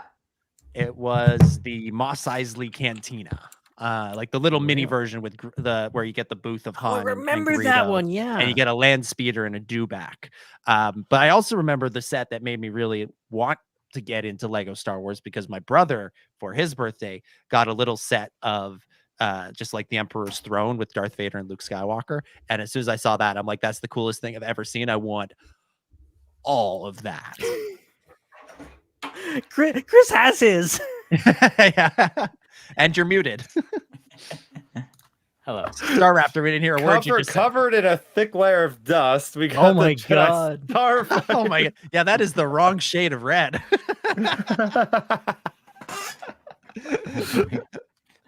It was either that or the Slave One. the Django's ship. Calling back to Django. Yeah, his fire spray. There you go. Nice. Yeah, because these go together. Classic. You got the Jedi Starfighter, and you got going through the asteroid field. Yeah. Hannah, we lost your picture for a second, and now you're at a slightly different angle. What are you holding up there? I don't even know what's going on now. I don't know why I'm over here. I don't know how I got here. Plo Koon Starfighter. Nice. First Lego set. Weirdly, what a specific set to be the first. Good one. But yeah, my favorite. Nice. It's amazing. Nice. Let me fix this angle. you figure just out seeing the half angle. your face is fine. That's totally fine. Get a good view of your ceiling. Yeah. You figure out the angle. We'll go to the next super chat. This one comes from Joel. Joel said, if Disney really wants a movie to hit a date, then they'll make a movie hit a date. Quality be darned. Look at Rise of Skywalker being Exhibit A. Dang. There's a saying about movies. You can have there's three things you want. You want a movie to be good, you want it to be on time, and you want it to be on budget. And you get to pick two of those. So you can either have a good movie that's over budget or late, or you can have a bad movie that's on budget and on time, or you can work through the combinations there. But I have a feeling they will pay to get a Star Wars movie in 2026, come hell or high water. I wonder what that actually means. High water, like a flood. I assume so. What? Fires and floods. Camino? Maybe. Camino. This But movie, there'll be the Camino movie. Mustafa or Camino. As speaking as someone who lives in a place where we occasionally get weather like hell and high water, that saying has always resonate with me. Sometimes I could be standing in water and feel like I'm in hell. Oh man! All right, next question. This one comes from Vlad Sander in the Discord. First, so he says, here's several questions. First, with the loss of Carl Weathers, R.I.P., and the announcement of the Mandalorian Grogu movie, do you think that we may see a statue to High Magistrate Karga Navarro at some point? Second question. This one has to do with the upcoming New Jedi Order movies. Do you think that we may get a Mara Jade style character in them? Chris, I feel like this is directly for you. Perhaps a smuggler who is just insanely lucky and unknowingly tapping into the Force. Just Mara Jade. Just Mara Jade. And third question. Do you know that there is plans to rename the Royal Post Office the Charles III Post Office? I believe some people will just call it C-3PO. Sure. I don't know if that's a joke or real, but I so badly want it to be real. Oh my god, so badly. Okay. Greef Karga tribute in the Mandalorian and Grogu. I think it's gotta happen. There'll be some kind of. I would bet money on a really touching tribute in season 4 of the movie or whatever else. Yeah, I gotta think that's gotta happen. And I gotta think I assume they're gonna sunset the character. And probably we'll learn that Greef Karga died off screen, and a statue or a hologram or some kind of final fitting tribute to Carl Weathers, in addition to a in loving memory credit at some point before or after the movie. Question 2, what was it? Oh yeah, Mara Jade. Chris just says it's just going to be Mara Jade. Just going to be Mara Jade. So we'll just go with that answer. Yes. Just Mara Jade. Yeah. Just Mara Jade. And then what was the third? Yeah, C-3PO. Just name it that, please. That's so good. So good. Oh yeah. All right. Let's go back to the super chats. Another one from Joel. Joel says, my hot take is Solo bombed less for being released in May and more because they put $300 million into a film that had little general audience appeal. It's not a AAA movie. It's a B-tier movie.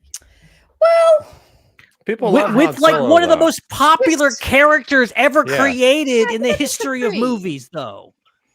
And straight after Force Awakens, and the big moment of that movie was Chewie we're home, Han Solo. Come on. So I feel like Han was in the heads of everyone at that point in time in those few years in that gap. So, but yeah, the demise of not demise, that sounds dramatic, of that movie, but is something that should be studied. It's so fascinating. Yeah. I think there's obviously a lot of factors that played into it. The massive reshoots being a big part of it. He says it's a $300 million movie. That's at least $100 million more than it should have cost. And now that doesn't change the fact that it didn't make much of that back at the box office, but it should have been a smaller budget to begin with, but then they decided they wanted to change the director and make all of these last minute changes. And again, you can have a movie be two things at 2 out of 3, good, on time, or on budget. And they chose good because it's a good movie and on time. So they just pumped money into that thing. And so it was almost always going to be a losing thing unless it made $1 million. And then the release window was wrong. It was coming off the heels of a very contentious movie that was The Last Jedi. Han Solo, we had just had our return to Han Solo in The Force Awakens, and it was Harrison Ford. So I think if Solo were to come out 10 years from now, or had it been released in the Force Awakens spot, then I think it's a massive, massive success, especially if it's released in the Force Awakens spot. But I still think it's a bigger success if it comes out 10 years from now. And then maybe the audience just wasn't looking for a new Han Solo at this moment in time. There's a lot that goes into it. Budget is a part of it, but yeah. I still think it's the release timing, because you have Avengers Infinity War, which is one of the biggest movies of all time, came out 3 weeks before. So 4 weeks before Solo.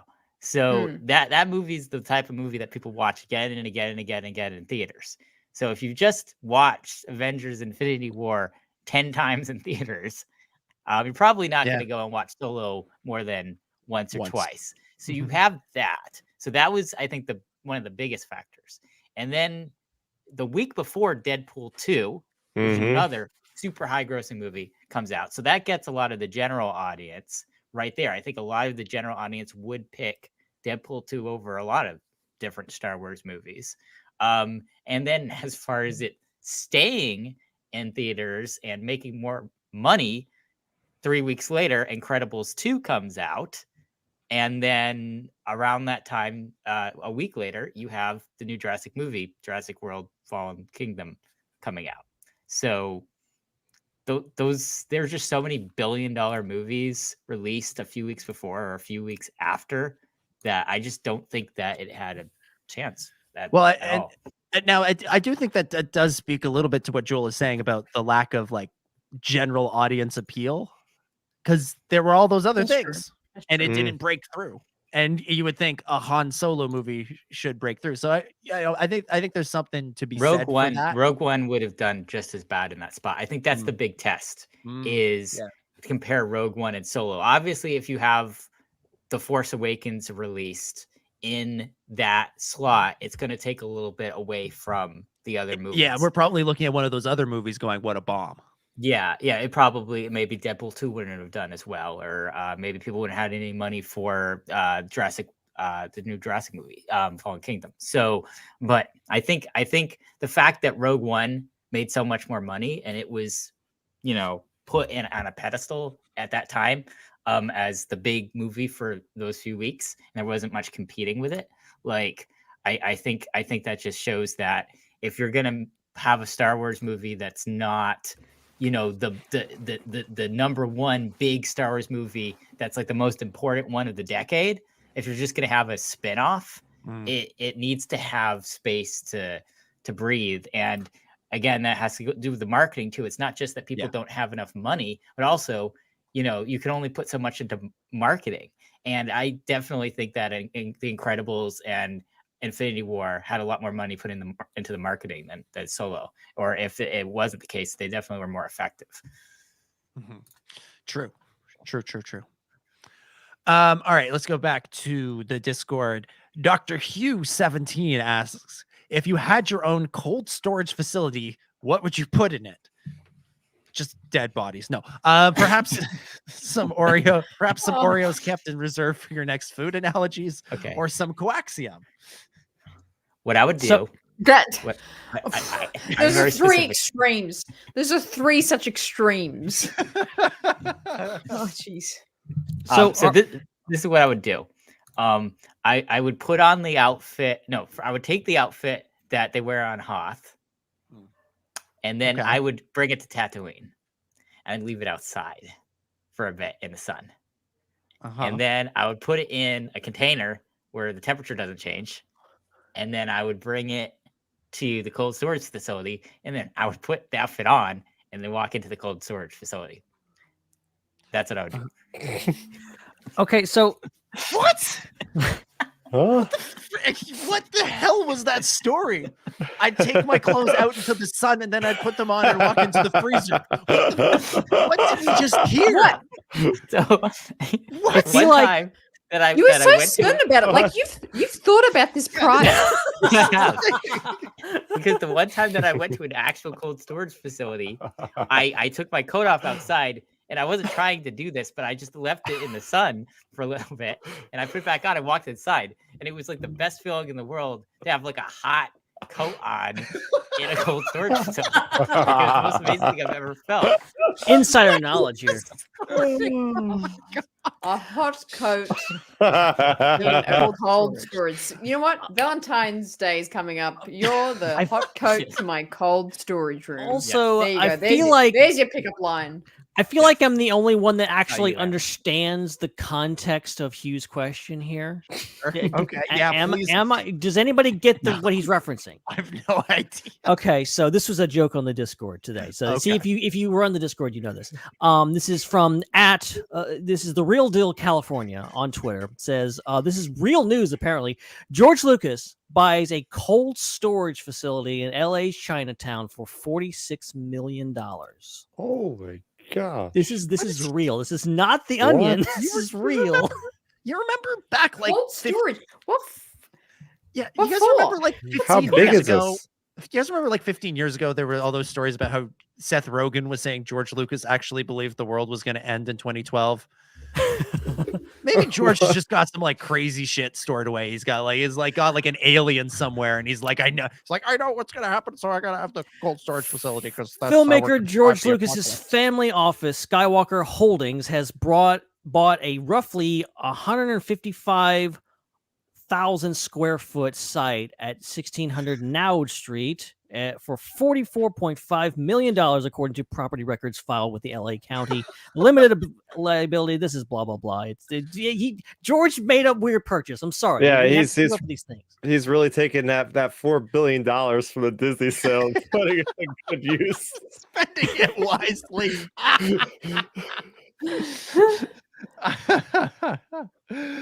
Oh, incredible. Okay. All right, next question. Let's go back to the Discord. This comes from Jesse B. Jesse says, my question for tonight's episode, I'll try and tune in while I'm packing. If you had to rename the Mando and Grogu movie, what would you name it? My answer is literally anything else, a Star Wars story. Shadows of the First Order. Okay. So I wasn't one of these people that was on social media saying like, I didn't know that was the actual name. I thought that was like the project name or whatever. Like I wasn't one of those people, but I do have to ask, is the actual logo real? I think so. I'm pretty sure that's the real thing. No, okay. I couldn't find it. So it's not. As far as I can tell, it is not the real logo. I searched high and low. It has not been released officially by any official sources. It's just people on Twitter going, "This is the official logo," and it's not. This is my theory. Why people don't like the name is because the logo, the person who made it, doesn't really know how to design things. Like, because they didn't know that you could center align text.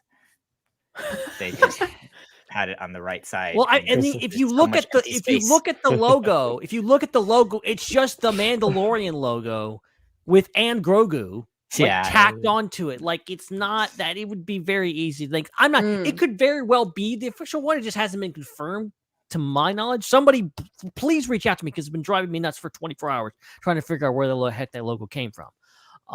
But to answer the question, like I go back to like the whole like Indiana Jones thing, like the Mandalorian and the I don't know the hunt for Thrawn or something. I don't know. Yeah. I think the Mangu or the Grogalorian. I think that'll be two great names. That's my pitch. That is my pitch. Oh, I love it. Star Actor?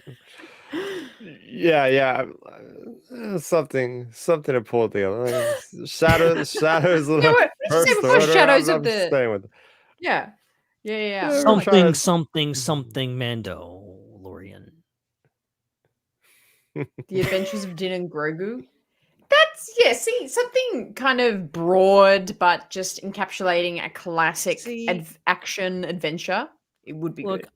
I don't disagree with everyone kind of poo-pooing the title. Like I get it, but at the same time, like you have to have the Mandalorian in there, and then also Grogu is like one of the biggest things is going to draw people into this movie. So I get why they're calling it the Mandalorian Grogu, even though it's not the strongest title. It's definitely not the best title for the movie. It's what's going to get butts in seats. People are coming to see the Mandalorian and Grogu that is your draw there. So of course you're gonna have him in the title. Yeah, I mean, you look at one of the best titles I Jarring. think of this generation is the Book of Boba Fett. I mean, just that simple, the book of, just enhanced. It's not just Boba Fett, the Yes. Book of Boba Fett. There's a sense of mystery. Wait, what's the book? What's in the book? You know, just adds a little bit of flair never to it. saw So a something book. like that. Ben's like, there wasn't a novel on screen. Yeah. I expected one of those title sequences where, you know, it comes in on a book and then the book opens magically and then it goes into the book and you see the things like that should have been the book opening a Book of Boba Fett. That's what was missing from that show. Yeah, sure. Yeah. Okay. You guys know Shrek 2, right? Of course, of course. Amazing movie. I've seen that movie probably 20 times. I'm not even kidding you. Thank you.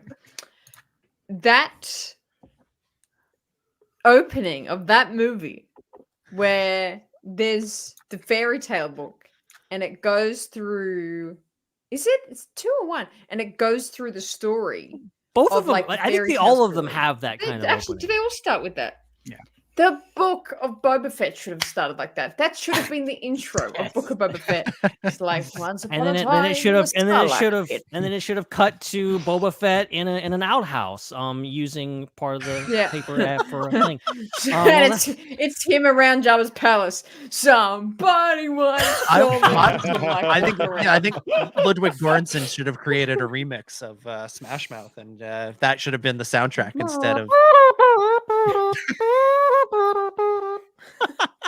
There you go. Boom. There you go. Amazing. Amazing. Hannah, on that note, are we losing you? Yes. Yes. Yes, I have to sail away now. But it's been brilliant. You're literally getting on a boat and sailing away. Wow. Not like in Lord of the Rings, where it's like I'm away forever now. Off to I'm Valinor. I'm heading out. But thanks so much for having me. I had a great show, great banter. Good to see you again, Star Raptor. Can't wait to check out. I only caught a little bit of your interview with Ethan, but I'm going to check it out after too. It's good times. Good times. Yeah, but good thanks so chat, much good for having chat. me, everyone. Good chat, everyone. Everyone go watch the Raeside and listen to the Star Wars Radio Hour. Zinger. That's right. The next week we'll open with a book being like the radio hour. Anyway, sorry. See you later. Bye, Hannah. Bye. All right, let's get to a couple more of these. Let's go back to the super chats. Joel drops another hot take saying, my Rogue One hot take, which I love with all of my heart, is that a large part of its love comes because of that Vader hallway scene.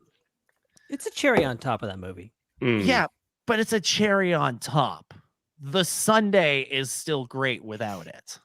Like, to me, the scene that is the sort of the scene that brings that movie home is I'm one with the Force is with me. When Chirrut's going for the master switch, like that's when you knew that. To me, that's when I realized, oh, this movie is truly going to fire on all cylinders all the way through. And yeah, the Vader hallway scene is great. I remember opening night. I remember first few weekends of that movie. People were going crazy long before the Vader scene. Like people were loving that movie way before we got to it. And yeah, it was something extra, but it was pretty great. So I think the Rogue One love is deeper than just an admittedly amazing scene. Yeah, that third act. I mean, you can't get over how good that third act with the space battle going overhead. Then you get the mission on the ground on Scarif. Just that boots on the ground. People have wanted to see something like that for a long time. Diehard war hero film fans and stuff like that. They just nailed it. Yeah. I felt like it was a very good movie prior to that scene. That's why I think that's one of the reasons why that scene was so amazing is because if the movie had been bad and then you get to that scene, it would have hit a little bit different because then it'd be like, oh, here's the redeeming factor, and then everybody's going to talk about how they're, fast forwarding through the first 2 hours of the movie just to see it and all that stuff. But that wasn't the case. It was amazing up until that point. The way that Krennic was taken out was incredible. The scene with Cassian and Jyn on the beach, was incredible. And then and you already think the movie is amazing, and then you get that and you're like, wow, this is like a whole nother movie on top of a movie. And then you get the Leia scene at the end too, which is a third movie on top of a movie. And then you're like, wow, this goes up until like the second before I do. Oh, that's amazing. So like it was part of what made the movie so OP, but it was like it took it from like a 10 out of 10 to an 11 out of 10. It was a bonus amazing thing. Yeah. Nobody says the Vader hallway scene saved the movie. I've never heard that take. I'm sure there's somebody out there who has that opinion, and that's fine. But like that's not a common refrain that you hear. And I Never heard anyone say that. Yeah. I think if that were the case, that the majority of the nostalgia was, or the majority of the appeal was the Vader sequence, I think we'd be looking at it.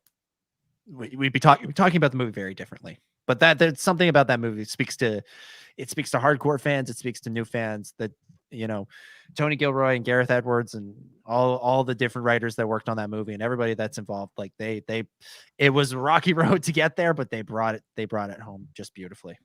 Yeah. All right, let's go back to the Discord. This one comes from Ingenious. Ingenious asks, given the dates provided for the movie releases, do you think there's enough time to squeeze in a second season of Ahsoka? Yes, absolutely. It could come like May 2027. Yeah, that's pretty far from now. It's a long way. Like maybe they shoot Ahsoka season 2 and Heir to the Empire kind of back to back. Like they do that, and you know, Dave's pretty busy for a while there, but maybe that's how they do it. Or, you know, maybe the 2027 movie isn't Heir to the Empire. Maybe that's the Mangold movie. Maybe Heir to the Empire is 2028 or 29. Like we don't know exactly how these things are going to shake out, and there's plenty of time for them to change. So I definitely think, yeah, season 2 is definitely going to happen before the movie, and they'll make it work. Timing will work out.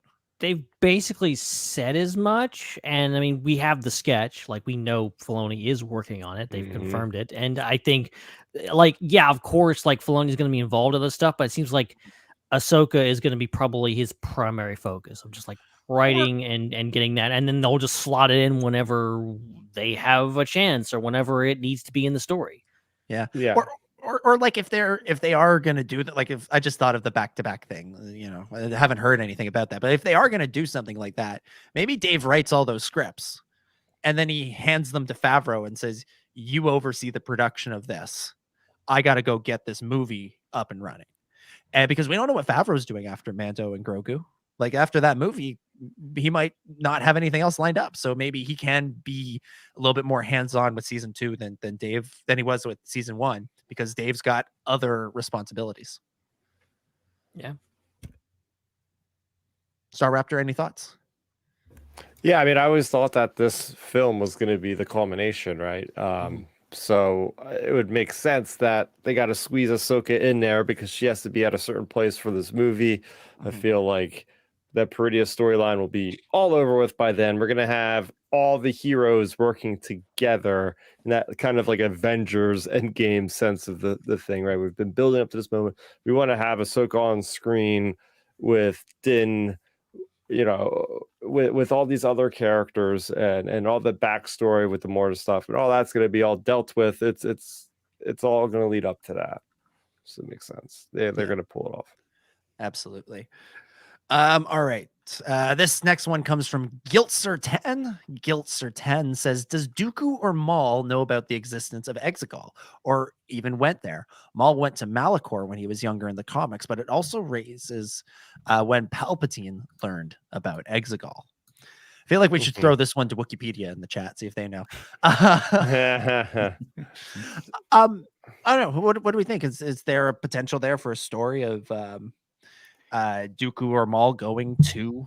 Yeah, so putting on my tractor beam hat here with the comics, right? So the earliest we know of Exegol, well, we know of Exegol existing for a long time, back into the age of the Sith. There was I forget the name of this Sith Lord that lived there. This is in one of George Mann's like little short stories he wrote. Nice. But as far as with Emperor and Vader, the furthest back we've seen the Emperor is in between Empire and Return of the Jedi and the current run of Greg Pak's run. And that's when we see that even before the Rise of Skywalker, they were already having Star Destroyers there. Before the fall of the Emperor, he was already orchestrating this gigantic Kyber mountain, Kyber crystal, that he had all this formation of, all this infrastructure was already there. So it had to have been there for several years prior to that time. I don't think I don't think back then. I'm very much looking for the story that maybe Charles Soule will write, or something of literally him just finding out about Exegol, him going there for the first time. I think that'd be a really interesting story. I think it's just interesting to think about. I think the dynamic between Maul and Sidious and Dooku and Sidious was so different, because I think you look at Sidious' perspective. I think Sidious saw Maul as, like, I think the guy. He was going to be the guy to perhaps things. And like Maul talks about how, like, yeah, okay, I knew about the Clone Wars. I knew about he knew about Order 66. He knew this stuff was happening because Sidious had let him in on the secret. And I think Sidious assumed he would continue on past when Obi-Wan didn't kill him, but took him out of the equation for a while. Whereas I don't think he saw Dooku as that. I think Dooku was just a placeholder. I think once Maul was out of the equation, like, Palpatine's already looking at Anakin and going, like, we will watch your career with great interest. Like, he's like, this is my guy now. Like, I just need someone to have a red lightsaber and to do my bidding for a while and to be the face of this organization for a while, and then I'll toss him aside. I think Dooku probably didn't know a whole lot about it, because I think maybe he didn't trust Dooku. Dooku wasn't like this full-blooded Sith. He was just a dark Jedi who became a Sith.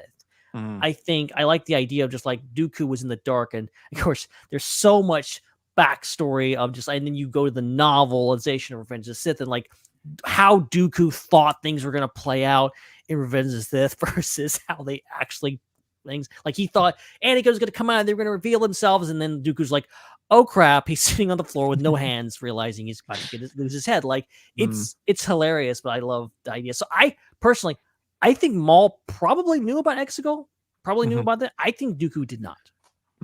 So my interpretation of the Sith has always been that they all think they're going to be the one to break the rule of two.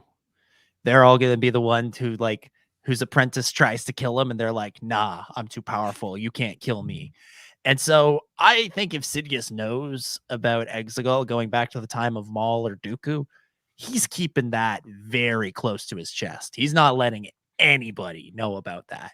And the only reason he lets Vader know is because by the time he's going to let Vader in on the secret, Vader is so broken.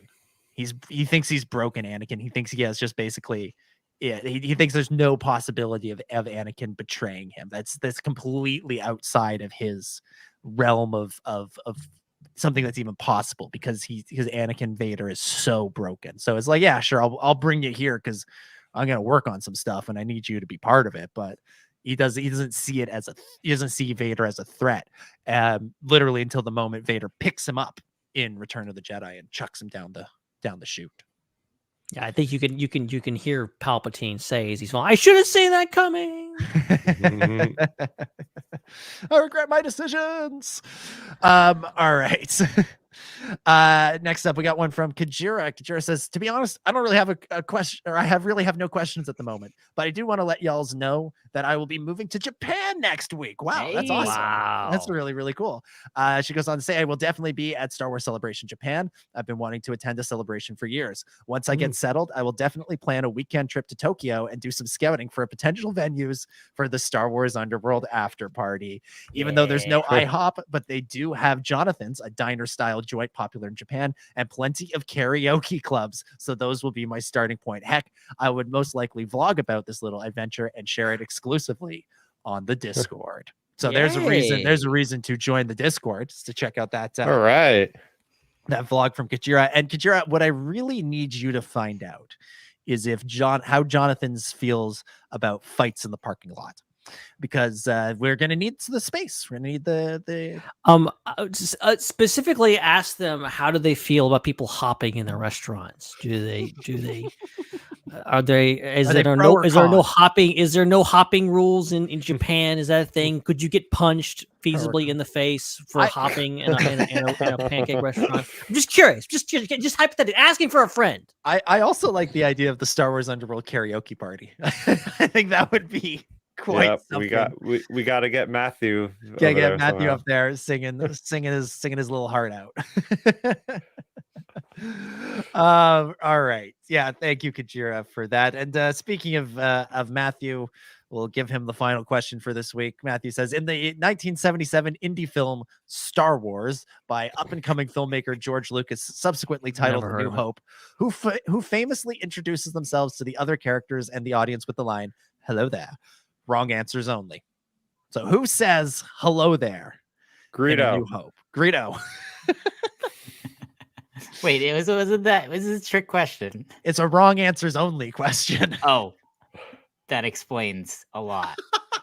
Gonk. Gonk. That's what gonk means. Gonk. It's just hello there. Ben? A General Grievous, obviously. That's his iconic line. In Star Wars 1977. General yeah. Actually, Grievous canonically starts that thing. He says hello there.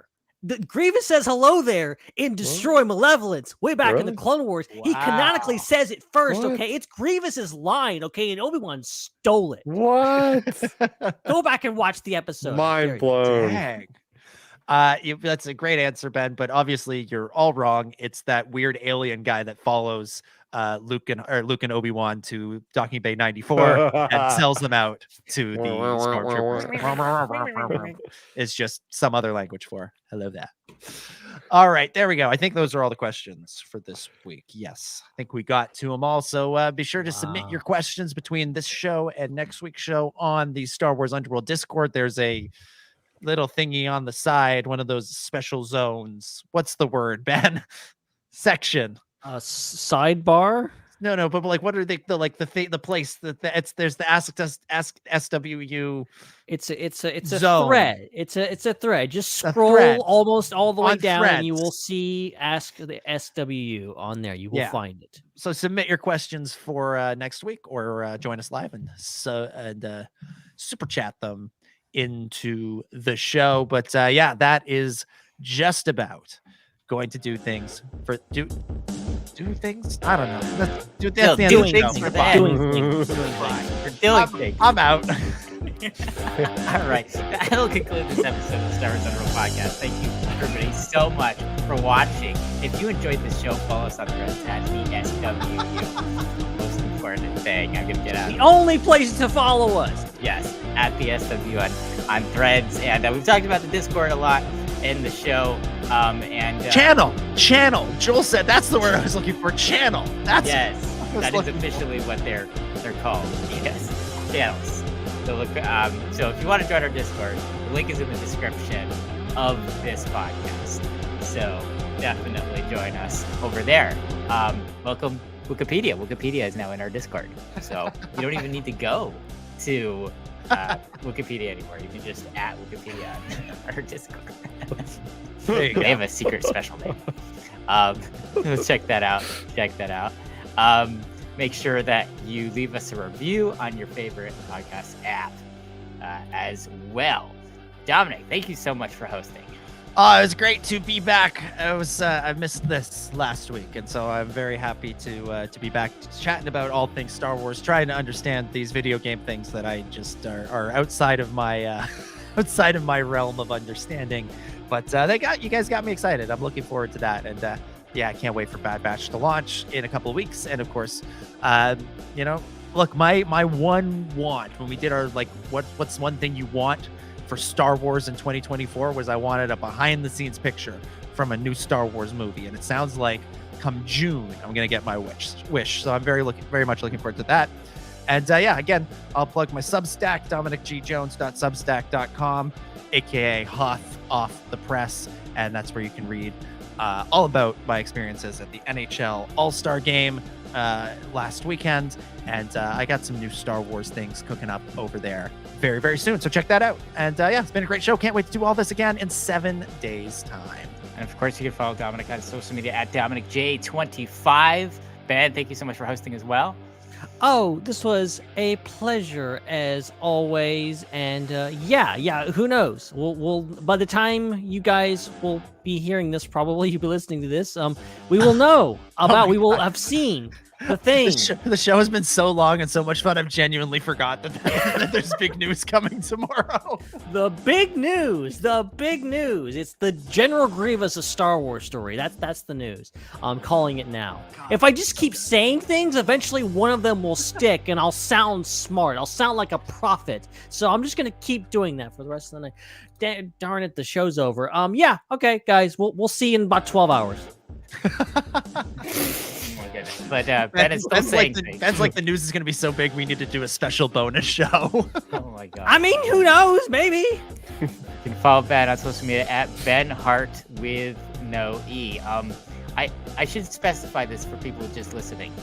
It's not like Ben Hart and then there's no E. You have to type out the whole thing, Ben Hart. It's a joke. It used to be my handle was Ben Hart Attack. But then Dominic, every time he would outro me, he would say Ben Hart with no E. But so that just made that my username, and I ruined it. And now it's literally just Ben Hart with no E. It's confusing. It's really dumb. Don't follow me. Only on Threads, nowhere else. And a huge thanks to Hannah as well. You can follow her at the Raeside, and that's RAE side for those listening. And Chris, thank you so much for being on the show. You're at Star Raptor. Where else can we find you? Oh yes, thanks guys for having me. I'm trying my best to make sense of what the heck is going on with Epic and Star Wars and Disney in general. So hopefully that might have added some more clarity or just more confusion. I'm not sure, but it was great to be back on the show once again. Funny thing is, I'm not the only one that's plugging a Substack these days. Yeah. One of us. Dominic inspired me. I've been blogging Star Wars stories, Marvel reviews, just a whole bunch of stuff. My latest thing is, as I said, a Suicide Squad, my first written video game review over on my Star Raptor Rights Substacks at starraptor.substack.com. Mainly, you can find my content on YouTube at youtube.starraptor.com. I do my comic book reviews. I have my own podcast at Outer Rim Transmission on there. And then you can catch me on the same channel every Wednesday with good old Matthew Neugebauer. We're talking Star Wars comics. I'm also on Twitter X at Star Raptor as well. So you'll find me here just on Wednesday. Awesome. So make sure you guys check that out. And watch the Ethan Sachs interview. It was really good. Heck yeah. Definitely do. Make sure you're subscribed to this YouTube channel. Make sure you hit that subscribe button. Huge thanks to everybody who super chatted with us tonight. Huge thanks to our channel members as well. And make sure you check out all the other shows on the Star Wars Underworld Network, the Raeside, Iron Cannon, Tales from Beyond the Galaxy, Tractor Beam, and more to come. All right, that's it. We'll be back next week for Hannah and Chris and Ben and Dom. My name is Chris, and may the Force be with you.